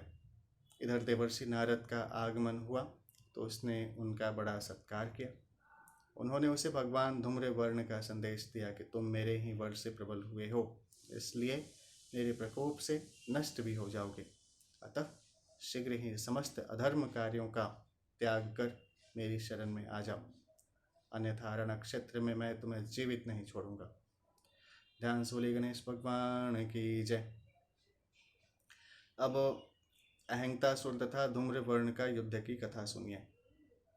अहंतासुर उस संदेश को सुनकर क्रोधपूर्वक बोला कि मुनिवर, आप धूम्रवर्ण से कह दें कि हम किसी प्रकार से अशक्त नहीं हैं। और इतना पराक्रम रखते हैं कि तुम्हारा भी वध कर डालें। अब नारद जी चले गए। इधर अहंतासुर ने क्रोध पूर्वक देवताओं को खोज खोज कर मारना आरंभ कर दिया। नारद जी ने भी भगवान धूम्रवर्ण गणेश्वर को असुर की गर्भोक्ति सुना दी। इससे देवताओं में और व्याकुलता फैल गई। वे कातर स्वर में गणराज की प्रार्थना करने लगे। भगवान ने उन्हें आश्वासन दिया कि देवताओं, तुम चिंता न करो, मैं लीलापूर्वक ही उसका गर्व खंडन किए देता हूँ। तुम यहाँ बैठे रहकर मेरे कार्य का अवलोकन करो। यह सुनकर उन्होंने अपने अत्युग्र पाश का क्षेपण किया। वह पाश तीव्रता पूर्वक असुरों की ओर दौड़ पड़ा। उसे जहाँ जो कोई भी असुर मिला उसी को उसने मार डाला। वह पाश नगर, ग्राम, घर, तहखाने आदि में भी उसे रोकने में समर्थ नहीं था। इससे असुरों की बस्तियां उजड़ गईं और समस्त दैत्य राक्षस हाय हाय करने लगे। अहंतासुर उससे बहुत चिंतित और व्याकुल हुआ। उसके पुत्रों ने उसे सांत्वना दी कि पिताजी, हमारे होते हुए आप क्यों चिंता कर रहे हैं? वह मायामय धूम्रवर्ण हमारा कुछ भी नहीं बिगाड़ सकता। हम उसकी माया को आसुरी माया से शीघ्र ही नष्ट कर डालेंगे। आप हमारा पराक्रम तो देखिए। इधर दैत्यराज उनके आश्वासन से शांत हुआ और उधर उसके पुत्र विशाल असुर सेना के साथ गणेश्वर से युद्ध करने की इच्छा से नगर के बाहर निकले। तभी उस तेजस्वी पाश ने वहां आकर सभी असुरों को भस्म कर दिया। अहंतासुर के दोनों पुत्र भी उस पाश के तेज से दग्ध होकर परलोक चले गए। अहंतासुर ने सुना तो वह समस्त दैत्य सेना के सहित रणक्षेत्र में आ गया। पाश तो अब भी सक्रिय था ही, वह उसकी सेना को रोई के ढेर के समान भस्म करने लगा। इस प्रकार कुछ ही समय में उसकी समस्त दैत्य वाहिनी नष्ट हो गई। तब पाश अहंतासुर की ओर बढ़ने लगा। यह देखकर उसने शीघ्रतापूर्वक दूर भागकर अपने प्राण बचाए। ध्यान से बोलिए गणेश भगवान की जय। हरि ओम। अब अहंतासुर का धूम्र वर्ण की शरण में जाना, इसकी कथा सुनिए। फिर वह कांपता हुआ दैत्य गुरु की सेवा में जा पहुंचा और उन्हें प्रणाम कर बोला कि प्रभो, धूम्रवर्ण के माया पाश के समक्ष मेरी एक भी नहीं चली। समस्त दैत्य सेना मारी गई और मैं बड़ी कठिनाई से ही बचकर यहाँ तक आ सका हूँ। हे गुरुदेव, मुझे वह वरदान प्राप्त हो जो अमोघास्त्र थे, उनके निष्फल होने का क्या कारण है? शुक्राचार्य बोले कि मूर्ख, उन गणाध्यक्ष को तो भूल गया जिन्होंने वर प्रदान कर प्रबल और अजेय बनाया था। उन मायातीत प्रभु की इच्छा ही इतनी प्रबल है, ये तीनों लोकों की समस्त क्रियाएं उसी से चलती हैं। देख, स्वर्ग के देवताओं, पृथ्वी के मनुष्यों और पाताल में असुरों और नागों आदि के निर्विघ्न जीवन यापन की व्यवस्था भी उन्हीं की इच्छा से होती है। तूने उनसे वर प्राप्त करके उन्हीं की व्यवस्था और इच्छा के कार्यों में व्यवधान उपस्थित कर दिया तथा देवताओं और मुनिगणों को बड़ा कष्ट पहुंचाया। तेरे अत्याचार से समस्त प्राणी उत्पीड़ित हो रहे हैं। अब तो तुरंत ही उन्हीं परम प्रभु की शरण में जा, अन्यथा वे तेरा सर्वनाश कर डालेंगे। तब असुरेश्वर ने कहा कि प्रभु, उन्होंने अभी क्या छोड़ा है? बड़ा भीषण संहार कर डाला है उनके पास ने। शुक्राचार्य उसे समझाते हुए बोले कि जो शेष बचा है उसकी तो रक्षा हो जाएगी, अन्यथा कुछ भी शेष न रहेगा। अहंतासुर शुक्राचार्य को प्रणाम कर धूम्र वर्ण की सेवा में उपस्थित हुआ और उनके चरणों में पड़कर रोने लगा। उसकी दुर्दशा देखकर करुणामय प्रभु ने क्षमा कर दी। उनकी इच्छा मात्र से पास लौटकर उनके पास आ गया, फिर उनकी स्तुति की। उसके स्तवन से संतुष्ट होकर भगवान ने कहा कि महासुर, अब तो देवताओं के स्थान, धर्म स्थान, यज्ञशाला, तीर्थ, मंदिर आदि को तुरंत छोड़ दे और जहाँ मेरे भक्त नहीं हैं तथा जहाँ मेरी पूजा उपासना नहीं होती, वहाँ जाकर निवास कर। मेरे भक्तों, देवताओं, ऋषि मुनियों आदि की रक्षा करने का भार भी तुझे ग्रहण करना होगा। अहंतासुर ने उनके आदेश पालन का वचन दिया और पुनः उनकी स्तुति करने लगा। फिर उनकी भक्ति प्राप्त करके तुरंत चला गया। यह देखकर सभी देवता अत्यंत विस्मय करते हुए मंगलमय गणेश जी का पूजन और स्तवन करने लगे।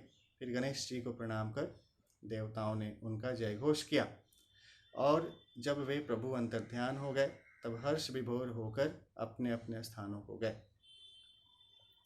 सूत जी बोले कि हे शौनक, मंगलमय भगवान गणेश्वर के धूम्र वर्ण अवतार का यह सुखदायक एवं पुण्यवर्धक उपाख्यान पूर्ण हुआ। इसे जो भक्त परम भक्ति भाव पूर्वक श्रवण करता है वह सदैव ऐश्वर्य से संपन्न होता है। इनके द्वारा भोग और मोक्ष की प्राप्ति होती है। भविष्यति च सौख्यस्यं पठते शृण्वते पदं भुक्ति मुक्तिं प्रदं चैवं पुत्रपौत्रादिकं तथा। ध्यान से गणेश भगवान की जय। अथ नवम खंड प्रथम अध्याय। अब प्रश्न है कि आवेश पीड़ित मनुष्य के लक्षण विषयक बात की कथा सुनिए। सूत जी बोले कि वत्स, हे शौनक, मैंने तुम्हारे प्रति गणेश जी के अनेक चरित्रों का वर्णन किया है। मैं पहले भी कह चुका हूँ कि गणेश जी के अनंत चरित्र हैं, इसलिए सभी का वर्णन तो 100 जन्मों में भी नहीं हो सकता। बोलो, अब और क्या सुनने की इच्छा है? शौनक जी ने सूत जी को प्रणाम कर निवेदन किया कि हे प्रभु, गणेश जी के शुभ चरित्रों के श्रवण से मन भर ही नहीं रहा है, इसलिए अभी कुछ और भी सुनना चाहता हूँ। आप कृपया गणेश जी को प्रसन्न करने की ही कुछ विधियों का वर्णन करने की कृपा करें। प्राचीन काल की बात मुझे स्मरण हुआई, सुनो। एक समय महर्षि सनंदन के पास कौतुक मुनि नारद जी जा पहुँचे और बोले कि प्रभु, कृपा कर मुझे कल्प ग्रंथों के विषय में कुछ बताइए। पहले तो महर्षि उनका कुछ अभिप्राय नहीं समझे। उन्होंने बोला कि भाई, कल्प ग्रंथ क्या होता है? ऐसा सोचा उन्होंने। फिर उन्होंने उनके समक्ष कल्प ग्रंथों का सार गर्भित विवेचन आरंभ किया। देखो यहाँ कितना अच्छा ग्रामर है। सनंदन के पास कौतुक मुनि नारद जी जा पहुँचे और बोले कि प्रभु, कृपा कर मुझे कल्प ग्रंथों के विषय में कुछ बताइए। तो पहले तो महर्षि उनका कुछ अभिप्राय नहीं समझे। फिर उन्होंने उनके समक्ष कल्प ग्रंथों का सार गर्भित विवेचन आरंभ किया, किंतु देवर्षियों को उनसे शांति नहीं मिली। वे बोले, प्रभु, श्री विनायक से संबंधित कुछ प्रयोग बताइए। तब उन्होंने विनायक शांति का एक प्रयोग इस प्रकार बताया। हे नारद जी, यदि कोई प्राणी विघ्नराज विनायक के आदेश से पीड़ित हो रहा हो तो उसके निवारणार्थ उन्हीं विघ्नराज को प्रसन्न करना चाहिए, क्योंकि उनके प्रसन्न होने पर कोई विघ्न, कोई भी आदेश नहीं टिक पाता। नारद जी ने पूछा कि महर्षि, विनायक के आवेश से पीड़ित मनुष्य के लक्षण क्या हैं, यह बताने की कृपा कीजिए। सनंदन बोले कि देवर्षि, तुम्हारे प्रति मैं सभी कुछ कहूँगा। पीड़ा निवारण की विधि उसके बाद में सुनो। जब पद्मयोनि ब्रह्मा और कैलाशपति शिव ने गजानन को समस्त गणों के आधिपत्य पर प्रतिष्ठित किया, तब उनका नाम गणपति हो गया। फिर उन्हें कोई गणेश, कोई गणेश्वर और कोई गणाध्यक्ष कहने लगे। उस समय ब्रह्मा जी और शिव जी ने उन्हें विघ्नों के विनाश का कार्य सौंपा था, परंतु वे प्रभु जब किसी कारणवश किसी पर रुष्ट हो जाते हैं तब उसके प्रति वक्र दृष्टि रखते हैं। उस स्थिति में उस मनुष्य को बड़े विचित्र स्वप्नों के दर्शन होते हैं। देवर्षि की जिज्ञासा बढ़ी। उन्होंने महर्षि के चुप होते ही पूछ लिया, महर्षि, उस मनुष्य को प्रभु की वक्र दृष्टि होने पर क्या क्या स्वप्न दिखाई देते हैं, सो भी बताइए। महर्षि बोले, उसे दिखाई देता है क्योंकि कोई लाल वस्त्रधारी मनुष्य सामने खड़ा या बैठा है और चांडालों, गधों या ऊँटों के समूह उसे चारों ओर से घेरे हुए खड़े हैं। इस प्रकार के अन्यान्य अनेक अशुभ दृश्य भी दिखाई दे सकते हैं। नारद जी जागृत अवस्था तक में अशुभ दृश्य नहीं छोड़ते। उस समय भी आवेश पीड़ित मनुष्य भ्रम जाल में पड़ा रहता है। उसे जीव जंतुओं के काटने का अनुभव होता है। चित्त में अशांति बनी रहती है तथा भय और आशंका के कारण कुछ भी करने में असमर्थ रहता है। कहीं देशांतर में जाना अपेक्षित हो तो भी नहीं जा सकता। वह जिस कार्य को आरंभ करता है उसे पूर्ण करने में सफल नहीं होता। सोना पकड़ता है तो वह मिट्टी हो जाता है। सर्वत्र हानि ही हानि दिखाई देती है। इसलिए सदैव उदासी और निराशा छाई रहती है। जो कुछ वह सोचता है वह कार्य हो ही नहीं पाता। वाद विवादों में सदैव पराजय का मुख देखना होता है, सर्वत्र तिरस्कार सहना होता है। हे देवर्षि, अधिक क्या कहूँ। विघ्नराज की अप्रसन्नता से पीड़ित हुआ मनुष्य यदि राजकुमार हो तो भी राज्य का उपभोग नहीं कर सकता। यदि राजा हो तो राज्य हाथ से निकल जाता है। शत्रुओं का भय सदैव बना रहता है। ऐसे राजा की प्रजा विद्रोह कर बैठती है और उस स्थिति में भी राज्य से वंचित होना पड़ सकता है। यदि बहुत निपुण शास्त्रादि में निष्णात एवं पारंगत हो तो उसकी विद्या का ह्रास हो जाता है। उसे विद्वानों के समाज में कभी प्रतिष्ठा नहीं मिल पाती। कभी कभी तो मूर्खों के सामने भी शास्त्रार्थ में पराजित होना पड़ता है।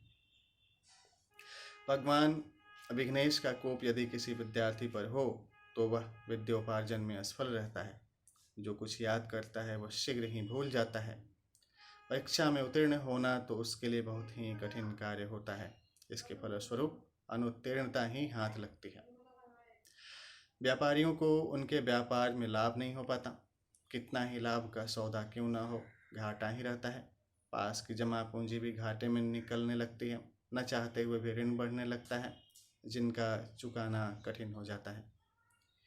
यदि कृषक पर भगवान गणेश्वर कुपित होते हैं तो उसके खेत में अपेक्षित उपज नहीं होती। अतिवृष्टि से खेती नष्ट हो जाती है अथवा अनावृष्टि के कारण अन्न ही उत्पन्न नहीं होता। यदि होता भी है तथा अन्य किसी प्रकार हानि नहीं भी होती है तो खेती को पशु ही चर जाते हैं अथवा टिड्डियां खा जाती हैं। हे मुने, यदि वे भगवान किसी कुमारी कन्या पर अप्रसन्न होते हैं तो उसे मनोनुकूल वर की प्राप्ति नहीं हो पाती। इसलिए उसका दाम्पत्य जीवन सुखमय नहीं हो पाता। यदि किसी दंपत्ति पर प्रकोप होता है तो उनमें पारिवारिक अनबन के कारण गृह कलह बढ़ जाता है। विवाहित स्त्री को भी भगवान गणेश्वर के प्रकोप से इच्छित संतान की प्राप्ति नहीं हो पाती।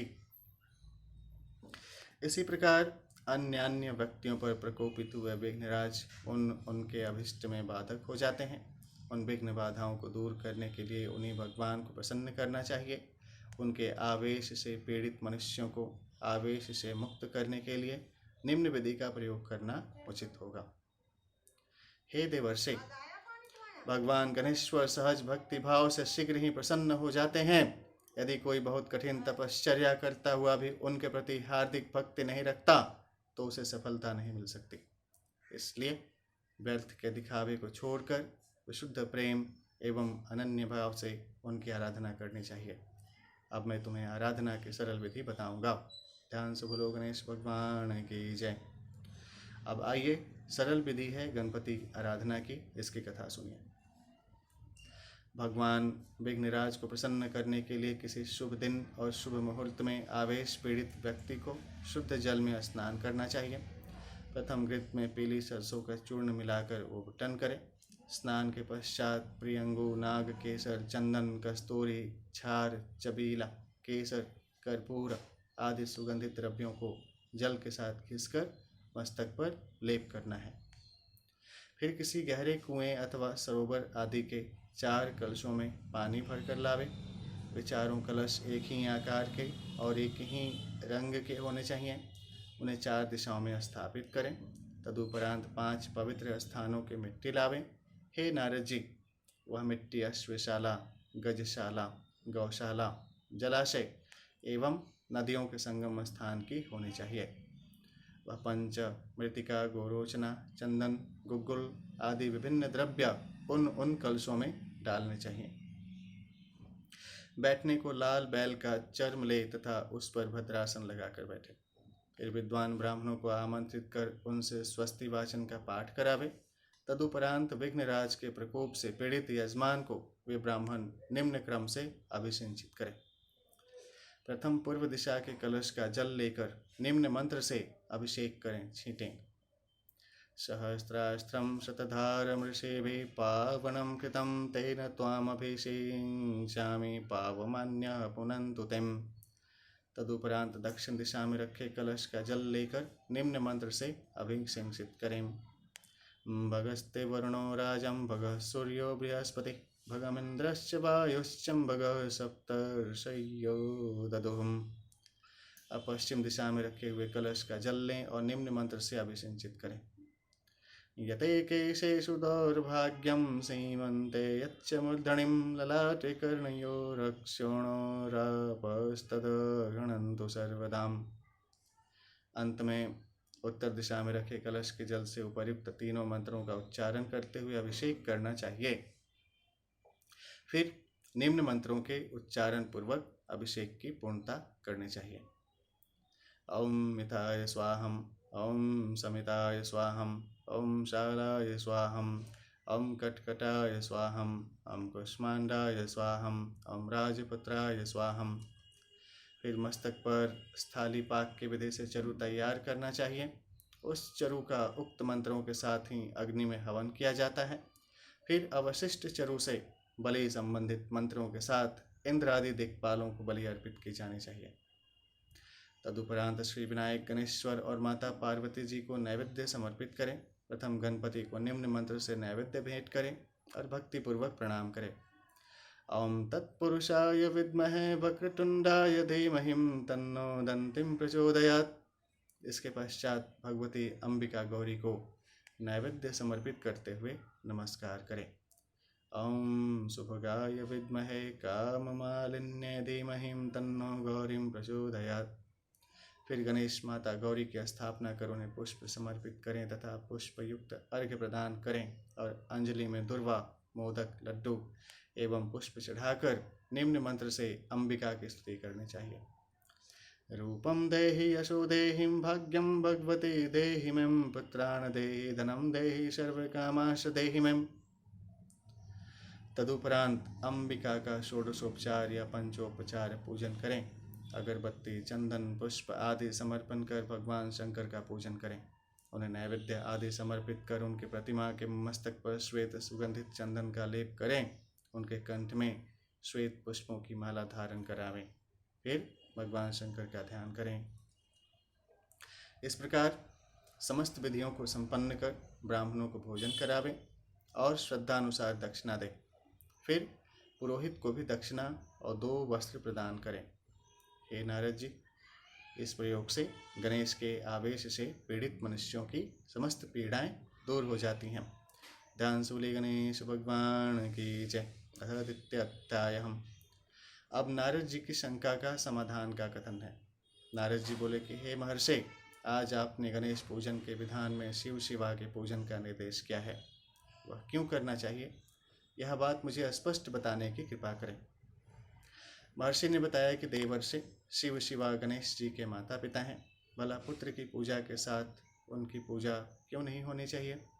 अनेक पूजनों में पंचायतन पूजा का विधान है। पहले इष्ट देव का, फिर अग्नि, फिर निरति का, फिर वागीश का क्रमशः पूजन करें। पंचायतन पूजन में मध्य में भगवान विष्णु रहें तो क्रमशः पूर्व की ओर से गणपति, सूर्य, अंबिका और भगवान आशुतोष की स्थापना करनी चाहिए। इसी प्रकार सूर्य, अंबिका, शंकर आदि देवताओं का पंचायतन जिस प्रकार हो उसी का क्रमशः पूजन करें। गणेश पूजन की प्रधानता वाले पंचायतन में गणेश जी का पूजन करते हुए उनकी प्रतिमा को मध्य में स्थापित करें। इस स्थिति में पूर्व में शंकर और फिर क्रमशः देवी, सूर्य और विष्णु का पूजन करना चाहिए। हे नारद जी, कुछ अनुष्ठानों में मातृन्यास का भी विधान है। इसे करने में वैष्णव और शैव मातृका न्यास के पश्चात शिव शक्ति का ध्यान करते हुए विघ्नराज गणेश्वर का न्यास करना चाहिए। इसका विधान इस प्रकार है। प्रारंभ में मातृका स्थान में गणेश बीज लगाने के पश्चात एक एक मातृ वर्ण ले और अंत में चतुर्थी विभक्ति के साथ नमः पद जोड़े तथा गंग विघ्नेशम ह्रीभ्याम नमः ललाटे, गंगाम विघ्नराजम श्रीभ्याम नमः मुखव्रते। उक्त मंत्र में ह्रीम के साथ विघ्नेश का, श्री के साथ विघ्नराज का न्यास करना चाहिए। हे मुने, अब आपको इससे आगे का क्रम बताता हूँ। पुष्टि विनायक, शांति शिवोत्तम, स्वस्ति विघ्नकृतम, सरस्वती विघ्नहर्तम, स्वाहा गणानाथ, सुमेधाम एकदंतम, कांति द्विदंत, कामिनी गजमुखम, मोहिनी निरंजन, नटी कपर्दि, पार्वती दीर्घजिह्वा, ज्वलिनी शंकुवकर्ण, नंदा वृषभध्वजम, सुरेशिं गणनायकं, कामरूपिणीं गजेन्द्रं, उमाशुल्ककर्ण तेजोवती विरोचनम सती लंबोदरम विघ्नेशी महानंद स्वरूपधे चतुर्मुखम कामदा सदाशिवम पदजिह्व आमोदम भूति दुर्मुख भौतिकी सुमुखम सीता प्रमोद रमा एकपादम महेशिम देजिह्व जम्भिनी शूरम विकर्णवीर भ्रिकुटिम षण्मुख लज्जा वरदम दीर्ष घोष वामदेवेशम धनुर्धरी वक्रतुंड यामिनी दुरंड रात्रि सेनानी ग्रामणी कामांध शशि प्रभा मत्त लोल निद्रा विमत्तम चंचला मत्तवाहम दीप्ति जटिक सुभगा मुंडी दुर्भगा खंडी दुर्भगा खड्गी शिवा वरण्य भगा वृतकेतन भगिनी भक्त प्रियम भोगिनी गणेशम सुभगा मेघनादम काल रात्रि व्यापी और कालिका गणेशम। इन गणेश मातृकाओं के गण ऋषि कहते हैं। इसका छंद निबोध गायत्री एवं देवता शक्ति सहित गणपति हैं। इसका बीज गांग गिंग गुंग गंग इन 6 स्वरों से युक्त है। इस प्रकार अंगन्यास करते हुए भगवान श्री गणेश्वर का ध्यान निम्न प्रकार करना चाहिए। हस्तिन्द्राननमिन्द्रचूडमरुणा चच्चायं त्रिनेत्रं रसादाश्लिष्टं प्रियं सपद्मकरयां स्वङ्कस्तयां सन्ततं बीजापुरगदाधनुस्त्रीशिखयूकचक्राब्जपाशोत्पलं बृह्यग्रस्वाविशाणरत्नकलशान् हस्तैर्वहन्तं भजेम्। श्री गणेश्वर का श्रेष्ठ गजेंद्र के समान मुख है। उनके मस्तक में अर्धचंद्र सुशोभित है तथा उनकी शरीर कांति अरुण वर्ण की है। वे 3 नेत्र वाले प्रभु अपने अंक में स्थित पद्महस्ता प्रिया के द्वारा प्रेम पूर्वक आलिंगित हो रहे हैं। उनकी 10 भुजाएं हैं जिनमें क्रमशः दाढ़िम, गदा, धनुष, त्रिशूल, चक्र, पद्म, पाश, उत्पल, धान्य गुच्छक, स्वदंत, रम्य, कलश स्थित हैं। इस प्रकार श्री गणेश जी का ध्यान करते हैं। अब आगे भाई गणेश जी के 12वें महीने के व्रत विधान है, इनकी कथा सुनिए। ध्यान से बोले गणेश भगवान की जय। सूत जी बोले कि हे शौनक, महर्षि सनंदन ने उक्त विधान संक्षेप में बता दिया और बोले कि हे मुने, तुम्हारी जिज्ञासा शांत हो गई होगी। यदि और कुछ पूछना चाहो तो मैं बताने को प्रस्तुत हूँ। इस पर नारद जी ने कहा कि प्रभु, अनेक विद्वान गणेश जी के व्रत की बड़ी महिमा कहते हैं, इसलिए उसके संबंध में भी बताने की कृपा करें। ऋषि बोले, तुम धन्य हो नारद जी, जो बार बार भगवान गणेश्वर से संबंधित प्रश्न करते हो। यद्यपि तुम स्वयं सभी कुछ जानते हो, फिर भी अनजान के समान जो कुछ पूछते हो वह सब लोक कल्याणार्थी है। वह बताता हूँ। देवर्षि, गणेश जी का व्रत प्रति मास की चतुर्थी के दिन किया जाता है। प्रत्येक मास की चतुर्थी अपना विशेष महत्व रखती हैं, इसलिए उनमें किए गए व्रतों के फल भी भिन्न भिन्न होते हैं। प्रथम मैं उन सब के फलों का वृतांत ही पृथक रूप से बताता हूँ, सुनो। चैत्र मास की चतुर्थी में भगवान वासुदेव स्वरूप गणेश जी का व्रत किया जाता है। उस दिन श्रद्धानुसार षोडशोपचार से अथवा पंचोपचार से उनका पूजन करें और ब्राह्मणों को श्रद्धानुसार दक्षिणा दे। इस व्रत के फलस्वरूप पूजन करता मनुष्यों को विष्णु लोक की प्राप्ति होती है। यह व्रत भोग और मोक्ष दोनों का ही देने वाला है। वैशाख मास की चतुर्थी को भगवान संकर्षण गणेश का व्रत करना चाहिए। उस दिन भक्ति भाव पूर्वक उनका पूजन करे और ब्राह्मणों को शंख दान दे। इस व्रत के फलस्वरूप मनुष्य को भगवान संकर्षण के श्रेष्ठ लोक की प्राप्ति होती है। ज्येष्ठ मास की चतुर्थी में प्रद्युम्न रूपी गणेश्वर के व्रत का विधान है। इस दिन उन भगवान का अनन्य भाव से पूजन करना चाहिए। पूजन के पश्चात ब्राह्मणों को श्रेष्ठ मीठे सुस्वादु फलों का दान करें। इसके फलस्वरूप पूजक को स्वर्गलोक की प्राप्ति होती है। यह व्रत स्त्री पुरुष सभी कर सकते हैं, किंतु केवल स्त्रियों के लिए एक विशेष व्रत और है, जो ज्येष्ठ मास की चतुर्थी में ही किया जाता है। इसके फलस्वरूप वे पार्वती जी के लोक को गमन करती हैं। इसे सती व्रत कहते हैं। आषाढ़ मास की चतुर्थी में अनिरुद्ध स्वरूप गणपति का व्रत किया जाता है। इसमें भगवान का पूजन कर सन्यासियों को कमंडल दान करना चाहिए। यह समस्त सन्यासियों की, मनुष्यों की समस्त कामनाएं पूर्ण करने वाला है। आषाढ़ी चतुर्थी का ही एक पुत्रदायक गणेश व्रत भी है।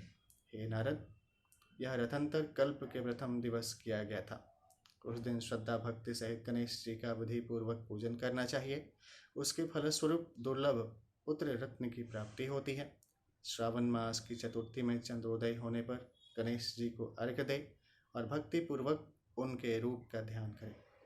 फिर विधि पूर्वक षोडशोपचार पूजन कर भोग में स्वादिष्ट एवं मिष्ट मोदक भेंट करें। फिर मोदक का ही भक्षण कर रात्रि में गणेश जी का पुनः पूजन करें। इस व्रत के प्रभाव से समस्त मनोकामनाएं पूर्ण होती हैं और अंत में मोक्ष की प्राप्ति होती है। अब भाद्रपद मास के कृष्ण पक्ष की चतुर्थी में बहुला गौ रूपी श्री गणेश जी का षोडशोपचार से पूजन करें और ब्राह्मणों को शक्ति भर दक्षिणा दे। यह व्रत 5 वर्ष, 10 वर्ष, 16 वर्ष निरंतर करना चाहिए। अंत में व्रत का उद्यापन करें, जिसमें दुधारू गाय का दान करें। इस व्रत के प्रभाव से व्रतकर्ता को भगवान श्री कृष्ण के गोलोक धाम की प्राप्ति होती है। भाद्रपद में ही एक अन्य व्रत भी किया जाता है, जिसे सिद्धि विनायक व्रत कहते हैं। भाद्रपद के शुक्ल पक्ष की चतुर्थी में इसे करें। प्रारंभ में सिद्धि विनायक का ध्यान कर उनके 21 नामों का उच्चारण करें। प्रत्येक नाम का उच्चारण करते समय एक प्रकार के वृक्ष की पत्ती समर्पित करें। वस्तुतः 21 प्रकार वृक्षों की पत्तियां पहले ही एक कर लेनी चाहिए और क्रमानुसार नाम ले लेकर चढ़ाना चाहिए। यथा ओम सुमुखाय नमः का उच्चारण करके शमी पत्र चढ़ाए। ओम गणाधीशाय नमः कहकर उमा का पत्र चढ़ावे। ओम उमापुत्राय नमः कहकर बिल्व पत्र चढ़ाए। ओम गणमुखाय नमः कहकर दुर्वादल। ओम लंबोदराय नमः कहकर बेरी पत्र। ओम हरसुनवे नमः कहकर धतूर पत्र। ओम शूर्पकर्णाय नमः कहकर तुलसी पत्र। ओम वक्रतुंडाय नमः कहकर वरवटी पत्र। इसी तरह से 9वां ओम गुहाग्रजाय नमः कहकर आघाड़ा पत्र। 10 है ओम एकदंताय नमः कहकर रिंगाणी पत्र। 11 ओम हिरंबाय नमः कहकर पलाश पत्र। 12 ओम चतुर्होत्रे नमः कहकर तालचीनी। 13 ओम सर्वेश्वराय नमः कहकर अगस्त्य पत्र। 14 ओम विकटाय नमः कहकर कन्हेरी पत्र। 15 ओम भटुंडाय नमः कहकर पत्थर पुष्प। 16 ओम विनायकाय नमः कहकर रुई का पत्र। 17 ओम कपिलाय नमः कहकर अर्जुन पत्र। 18 ओम कटवे नमः कहकर देवदारू पत्र। 19 ओम भालचंद्राय नमः कहकर मरुआ। 20 ओम सूराग्रजाय नमः कहकर गांधारी पत्र और 21 ओम सिद्धि विनायकाय नमः कहकर केतकी पत्र चढ़ाए। हे देवर्षि, श्री गणेश्वर के लिए उनके उक्त नामों के साथ भिन्न भिन्न प्रकार के पत्र पुष्प समर्पित करने के पश्चात दूर्वा, गंध, पुष्प, अक्षत आदि के द्वारा उन भगवान का पूजन करना चाहिए।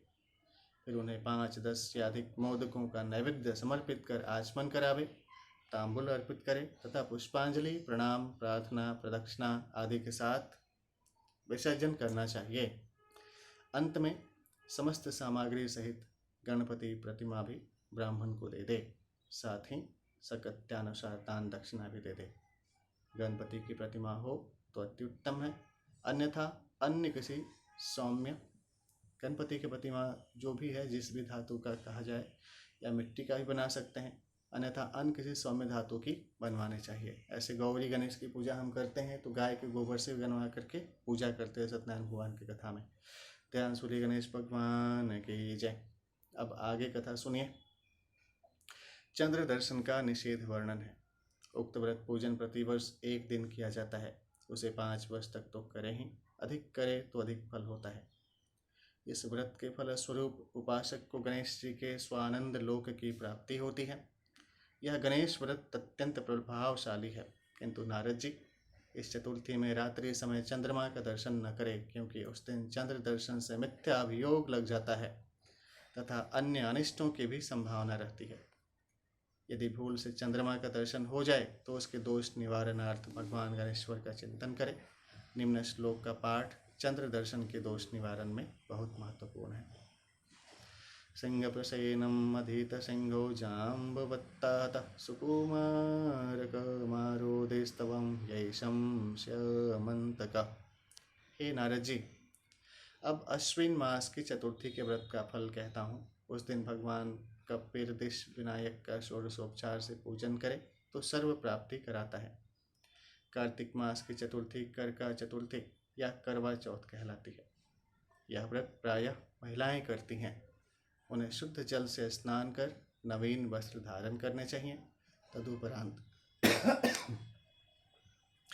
तदुपरांत प्रसन्न चित्त से गणपति का पूजन करें और 14 थालियों में स्वादिष्ट पकवान ब्राह्मणों को दे। हे मुने, सामर्थ्य के अनुसार ही दान करना चाहिए। कम देने की शक्ति हो तो 14 स्थानों पर कुछ दे। कुछ विद्वान 10 स्थानों पर देने का विधान बताते हैं। इस प्रकार का दान ब्राह्मणों को अथवा गुरुजनों को या बड़ी बूढ़ी महिलाओं को भी दे सकते हैं। रात्रि में चंद्रमा के दर्शन कर विधि पूर्वक अर्घ्य देने के पश्चात स्वयं भोजन करें। यह व्रत प्रति वर्ष 12 या 16 वर्ष तक निरंतर करना चाहिए। फिर उसका विधिवत उद्यापन कार्य संपन्न करना उचित है। बाद में भी यदि पुनः आरंभ करना चाहो तो कर सकते हैं।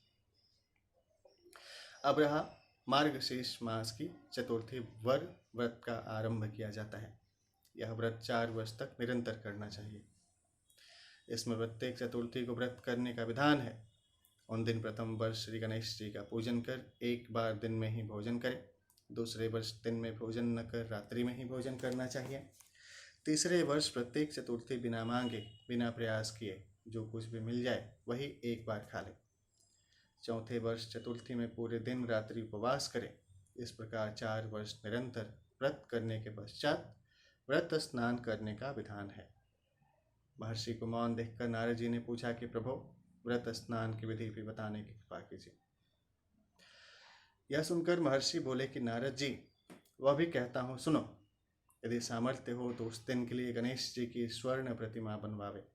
यदि यह संभव न हो तो किसी काष्ठ आदि पवित्र पत्र पर हरिद्रा अथवा चंदन से गणपति की प्रतिमा आलेखन करें। फिर धरती को लेप कर उस पर चौक पूरें और कलश स्थापित करें। उस कलश में अक्षत और पुष्प डालकर उसे 2 लाल वस्त्रों में ढककर गणेश जी की वह प्रतिमा स्थापित कर दें। तदुपरांत गंध, अक्षत, पुष्प, धूप, दीप आदि के द्वारा विधि पूर्वक पूजन करके मोदकों का भोग लगाकर आचमन, तांबुल, पुष्पमाला आदि समर्पित करें। रात्रि के समय गायन, भजन, कीर्तन आदि करते हुए रात्रि में जागरण करें। फिर प्रातःकाल स्नान आदि से निवृत्त होकर शास्त्रोक्त विधि से सुगंधित द्रव्यों के द्वारा हवन करना चाहिए।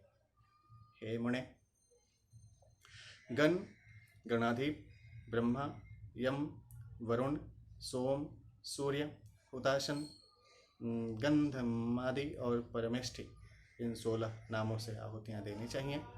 प्रत्येक नाम के प्रारंभ में ओंकार और अंत में चतुर्थ विभक्ति के साथ नमः लगाकर प्रत्येक नाम से एक एक आहुति दे। तदुपरांत वक्रतुंडाय होम मंत्र के साथ 108 आहुतियाँ देकर शेष हव्य की पूर्णाहुति करें। फिर दिक्पालों को पूजन कर 24 ब्राह्मणों को केवल मोदक और खीर से भोजन कराकर दक्षिणा दे। यदि सामर्थ्य हो तो पुरोहित को बछड़े वाली दुग्धवती निरोग गाय का दक्षिणा सहित दान करे। ध्यान सूली गणेश भगवान की जय। अब हुआ भाई कि गणेश व्रत संबंधी फल श्रुति की कथन की कथा सुनिए। नारद जी, यह तो इस व्रत की कार्य विधि हुई। इसके अनंतर प्रसन्न चित्त से अपने सब परिजनों के साथ बैठकर स्वयं भी भोजन करें। गणपति का यह सर्वश्रेष्ठ व्रत माना गया है। इसके प्रभाव से उपासक मर्त्य लोक में सब प्रकार के सुखों को भोगता है और अंत में विष्णु पद भी प्राप्त होकर गणपति जी की कृपा से अच्युत लोक को प्राप्त होता है। हे मुने, अब तुम्हें पौष मास की चतुर्थी के विषय में कहता हूँ। इस दिन प्रसन्नचित्त से एवं परम भक्ति पूर्वक श्री गणपति का पूजन कर ब्राह्मणों को मिष्ठान का भोजन कराकर शक्ति के अनुसार दक्षिणा दे। इस व्रत के प्रभाव से धन की प्राप्ति होती है। माघ मास की चतुर्थी में किए जाने वाले व्रत को संकटष्टि व्रत कहते हैं। उस दिन उपवास करें और प्रातःकाल से सायंकाल तक गणेश जी का ध्यान करें। रात्रि में चंद्रोदय होने पर गणेश जी की मूर्ति को प्रतिष्ठापित कर षोडशोपचार से पूजन करें तथा नैवेद्य से मोदक प्रस्तुत करें। तदुपरांत लाल चंदन, कुश, दूर्वा, शमी पत्र, अक्षत, पुष्प, दही और जल को एक ताम्र पात्र में भरकर चंद्रमा को अर्घ्य दे। उस समय निम्न मंत्र का उच्चारण करना चाहिए। गगनार्णवमण्डव्यं चंद्रदाक्षायणीपतिं गृहाणार्घ्यं मया दत्तं गणेशं प्रतिरूपकम्।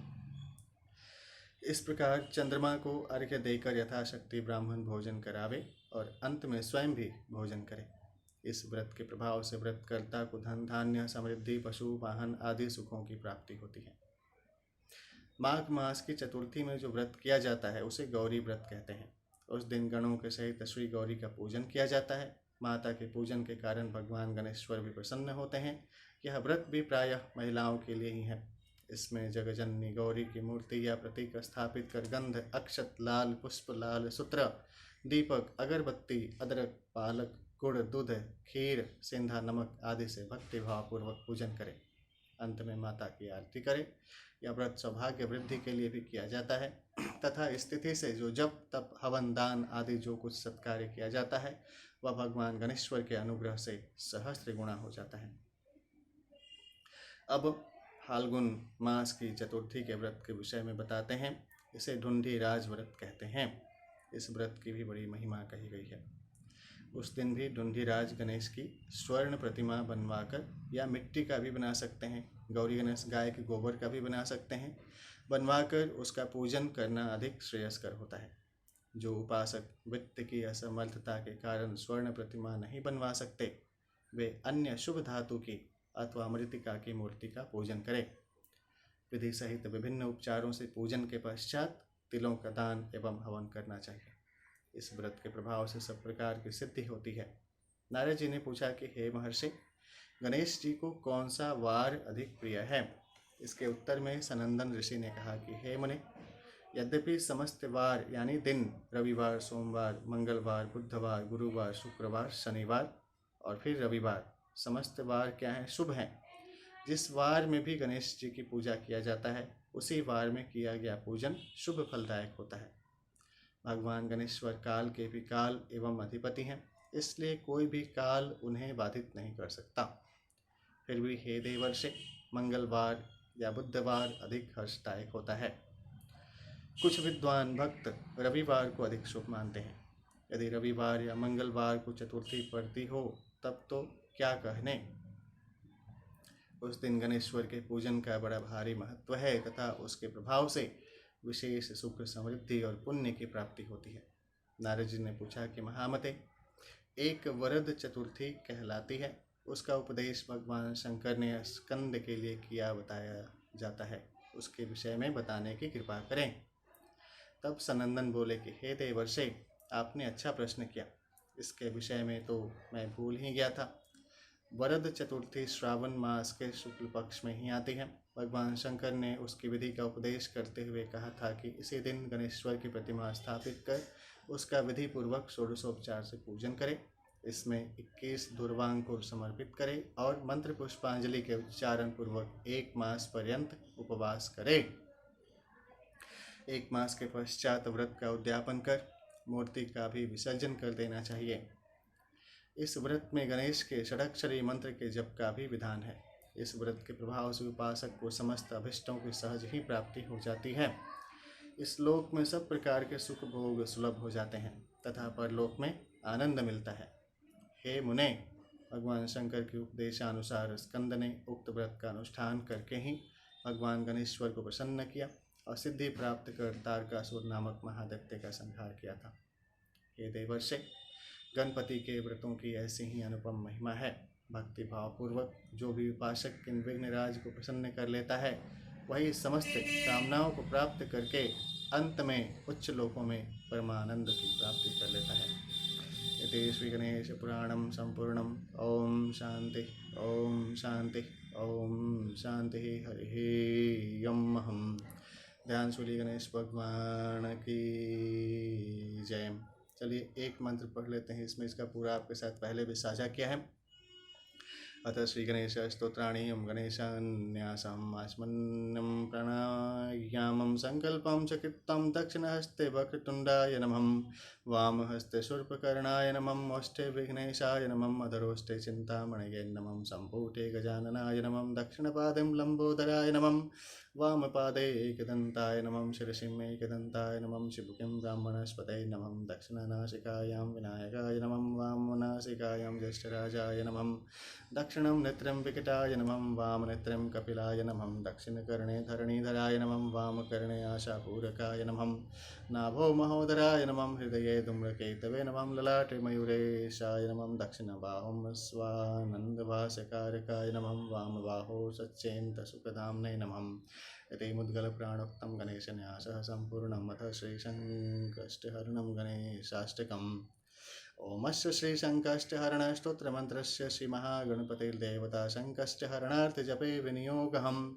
ॐ ओंकाररूपं त्रयहमेतिं च परं यतस्वरूपं तुरीयं त्रैगुण्यातीतनीलं कलयत्तिं मनसस्तेजसुन्दरमूर्तिं योगीन्द्रैर्ब्रह्मरन्ध्रैः सकलगुणमयं श्रीहरीन्द्रेण सङ्गं गं गणेशं गजमुखमभितो व्यापकं चिन्तयन्तीं वं वं वं विघ्नराजं भजतीं निजभुजे दक्षिणे न्यस्तन्नसुण्डं क्रं क्रं क्रं क्रोधमुद्रां दलितरिपुबलं कल्पवृक्षस्य मूलम् दन्दन्तमेकं ददत्तिं मणिमुखं कामधन्वां निक्षिप्यं धन धारयन्तं धनदमतीद्धियं सिद्धिं बुद्धिं द्वितीयं तुङ्गरूपं गगनपतिं गतं व्याप्नुवन्तं दिगन्तान् क्लिं क्लिं क्लिंकारनाथं गलितमदमीलल्लोलमतालिमालम् ह्रीं ह्रीं ह्रींकारपिङ्गं सकलमुनिवरध्येयमण्डं च शुण्डं श्रीं श्रीं श्रीं श्रीं श्रयन्तं निखिलं निधिकुलं नमामि हेरम्बबिम्बं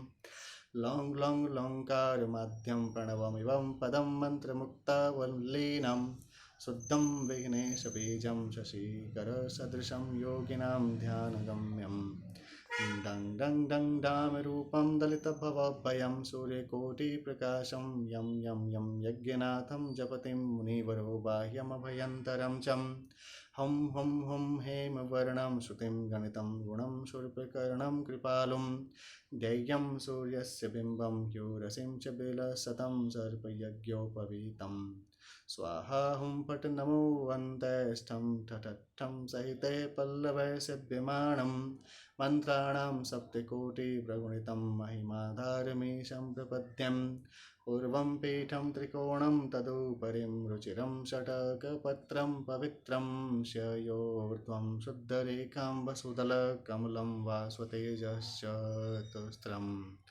मध्ये हुङ्कारबीजं तदन्नं भगवत्तस्वाङ्गष्टकं षट्स्त्रीम् अष्टशक्तिश्च सिद्धिर्बहुलगणपतिर्विष्टरश्चाष्टकं चं धर्माध्यष्टो प्रसिद्धं दशदिशिं विदितां वा ध्वजालयः कपालं तस्यं क्षेत्रादिनाथं मुनिकुलमखिलं मन्त्रमुद्रामहेशम् एवं यो भक्तियुक्तो जपतिं गणपतिं पुष्पधूपामक्षताढ्यं नैवेद्यैर्मोदकानां स्तुतियुतं विलसतं गीतवादित्रनादै राजन्नस्तस्य भृत्ताम् इवं युवतिकुलं दासवत्तं सर्वदास्तिं लक्ष्मी सर्वाङ्गयुक्तां श्वेतिं च सदनं किङ्करा सर्वलोका पुत्र्यः पवित्रः रणभुविं विजयीं द्यूतवादोऽपि वीरों यस्येषु विघ्नराजो निवसतिं हृद्ये भक्तिभागयस्य रुद्रहम्। शङ्कष्टहरण गणेशाष्टकं संपूर्णं। ध्यान सूर्य गणेश भगवान की जय। हरि ओम। ये सारे मंत्र आपके साथ इनके पहले और दूसरे भाग में साझा किया है। आइए श्री गणेश जी को अपनी प्रार्थना के बाद आरती समर्पित करते हुए इस पुराण का समापन करते हुए फिर आगे आपके साथ और भी कथा हम साझा करेंगे। आप भी अपना पढ़ें, सुनते रहें। ऐसे ही आपके लिए शुभकामना है।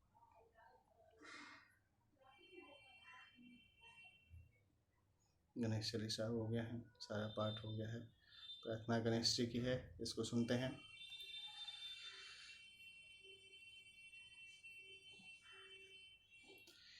ओम जय गणेश जय गणेश जय गणेश देवां माता जाकी पार्वतीं पिता महादेवां लड्डूवन की भोग लगे संत करे सेवां जय गणेश जय गणेश जय गणेश देवां एक दंत दयावंत चार भुजाधारी मस्तक सिंदूर सोहे मूस की सवारी अंधन को आँख देत कोढ़िन को काया बांझन को पुत्र देत निर्धन को मायाम हार चढ़े फूल चढ़े और चढ़े मेवाम लड्डूवन का भोग लगे संत करे सेवाम दीनन की लाज राखो शंभु सुत वारिम कामना को पूर्ण करो जग बलिहारिम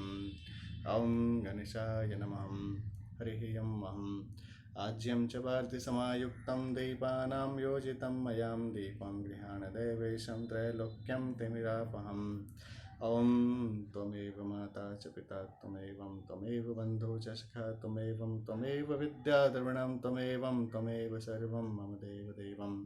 ध्यान सूर्य गणेश भगवान की जय। तो भगवान का आशीर्वाद आप सभी को प्राप्त हो, आप अपनी विद्या में सफल बने, सुखी बने, धनवान बने, यशस्वी बने, गुणवान बने, शक्तिवान बने और साथ ही समाज विश्व समाज की सेवा करें। ओम नमः शिवाय।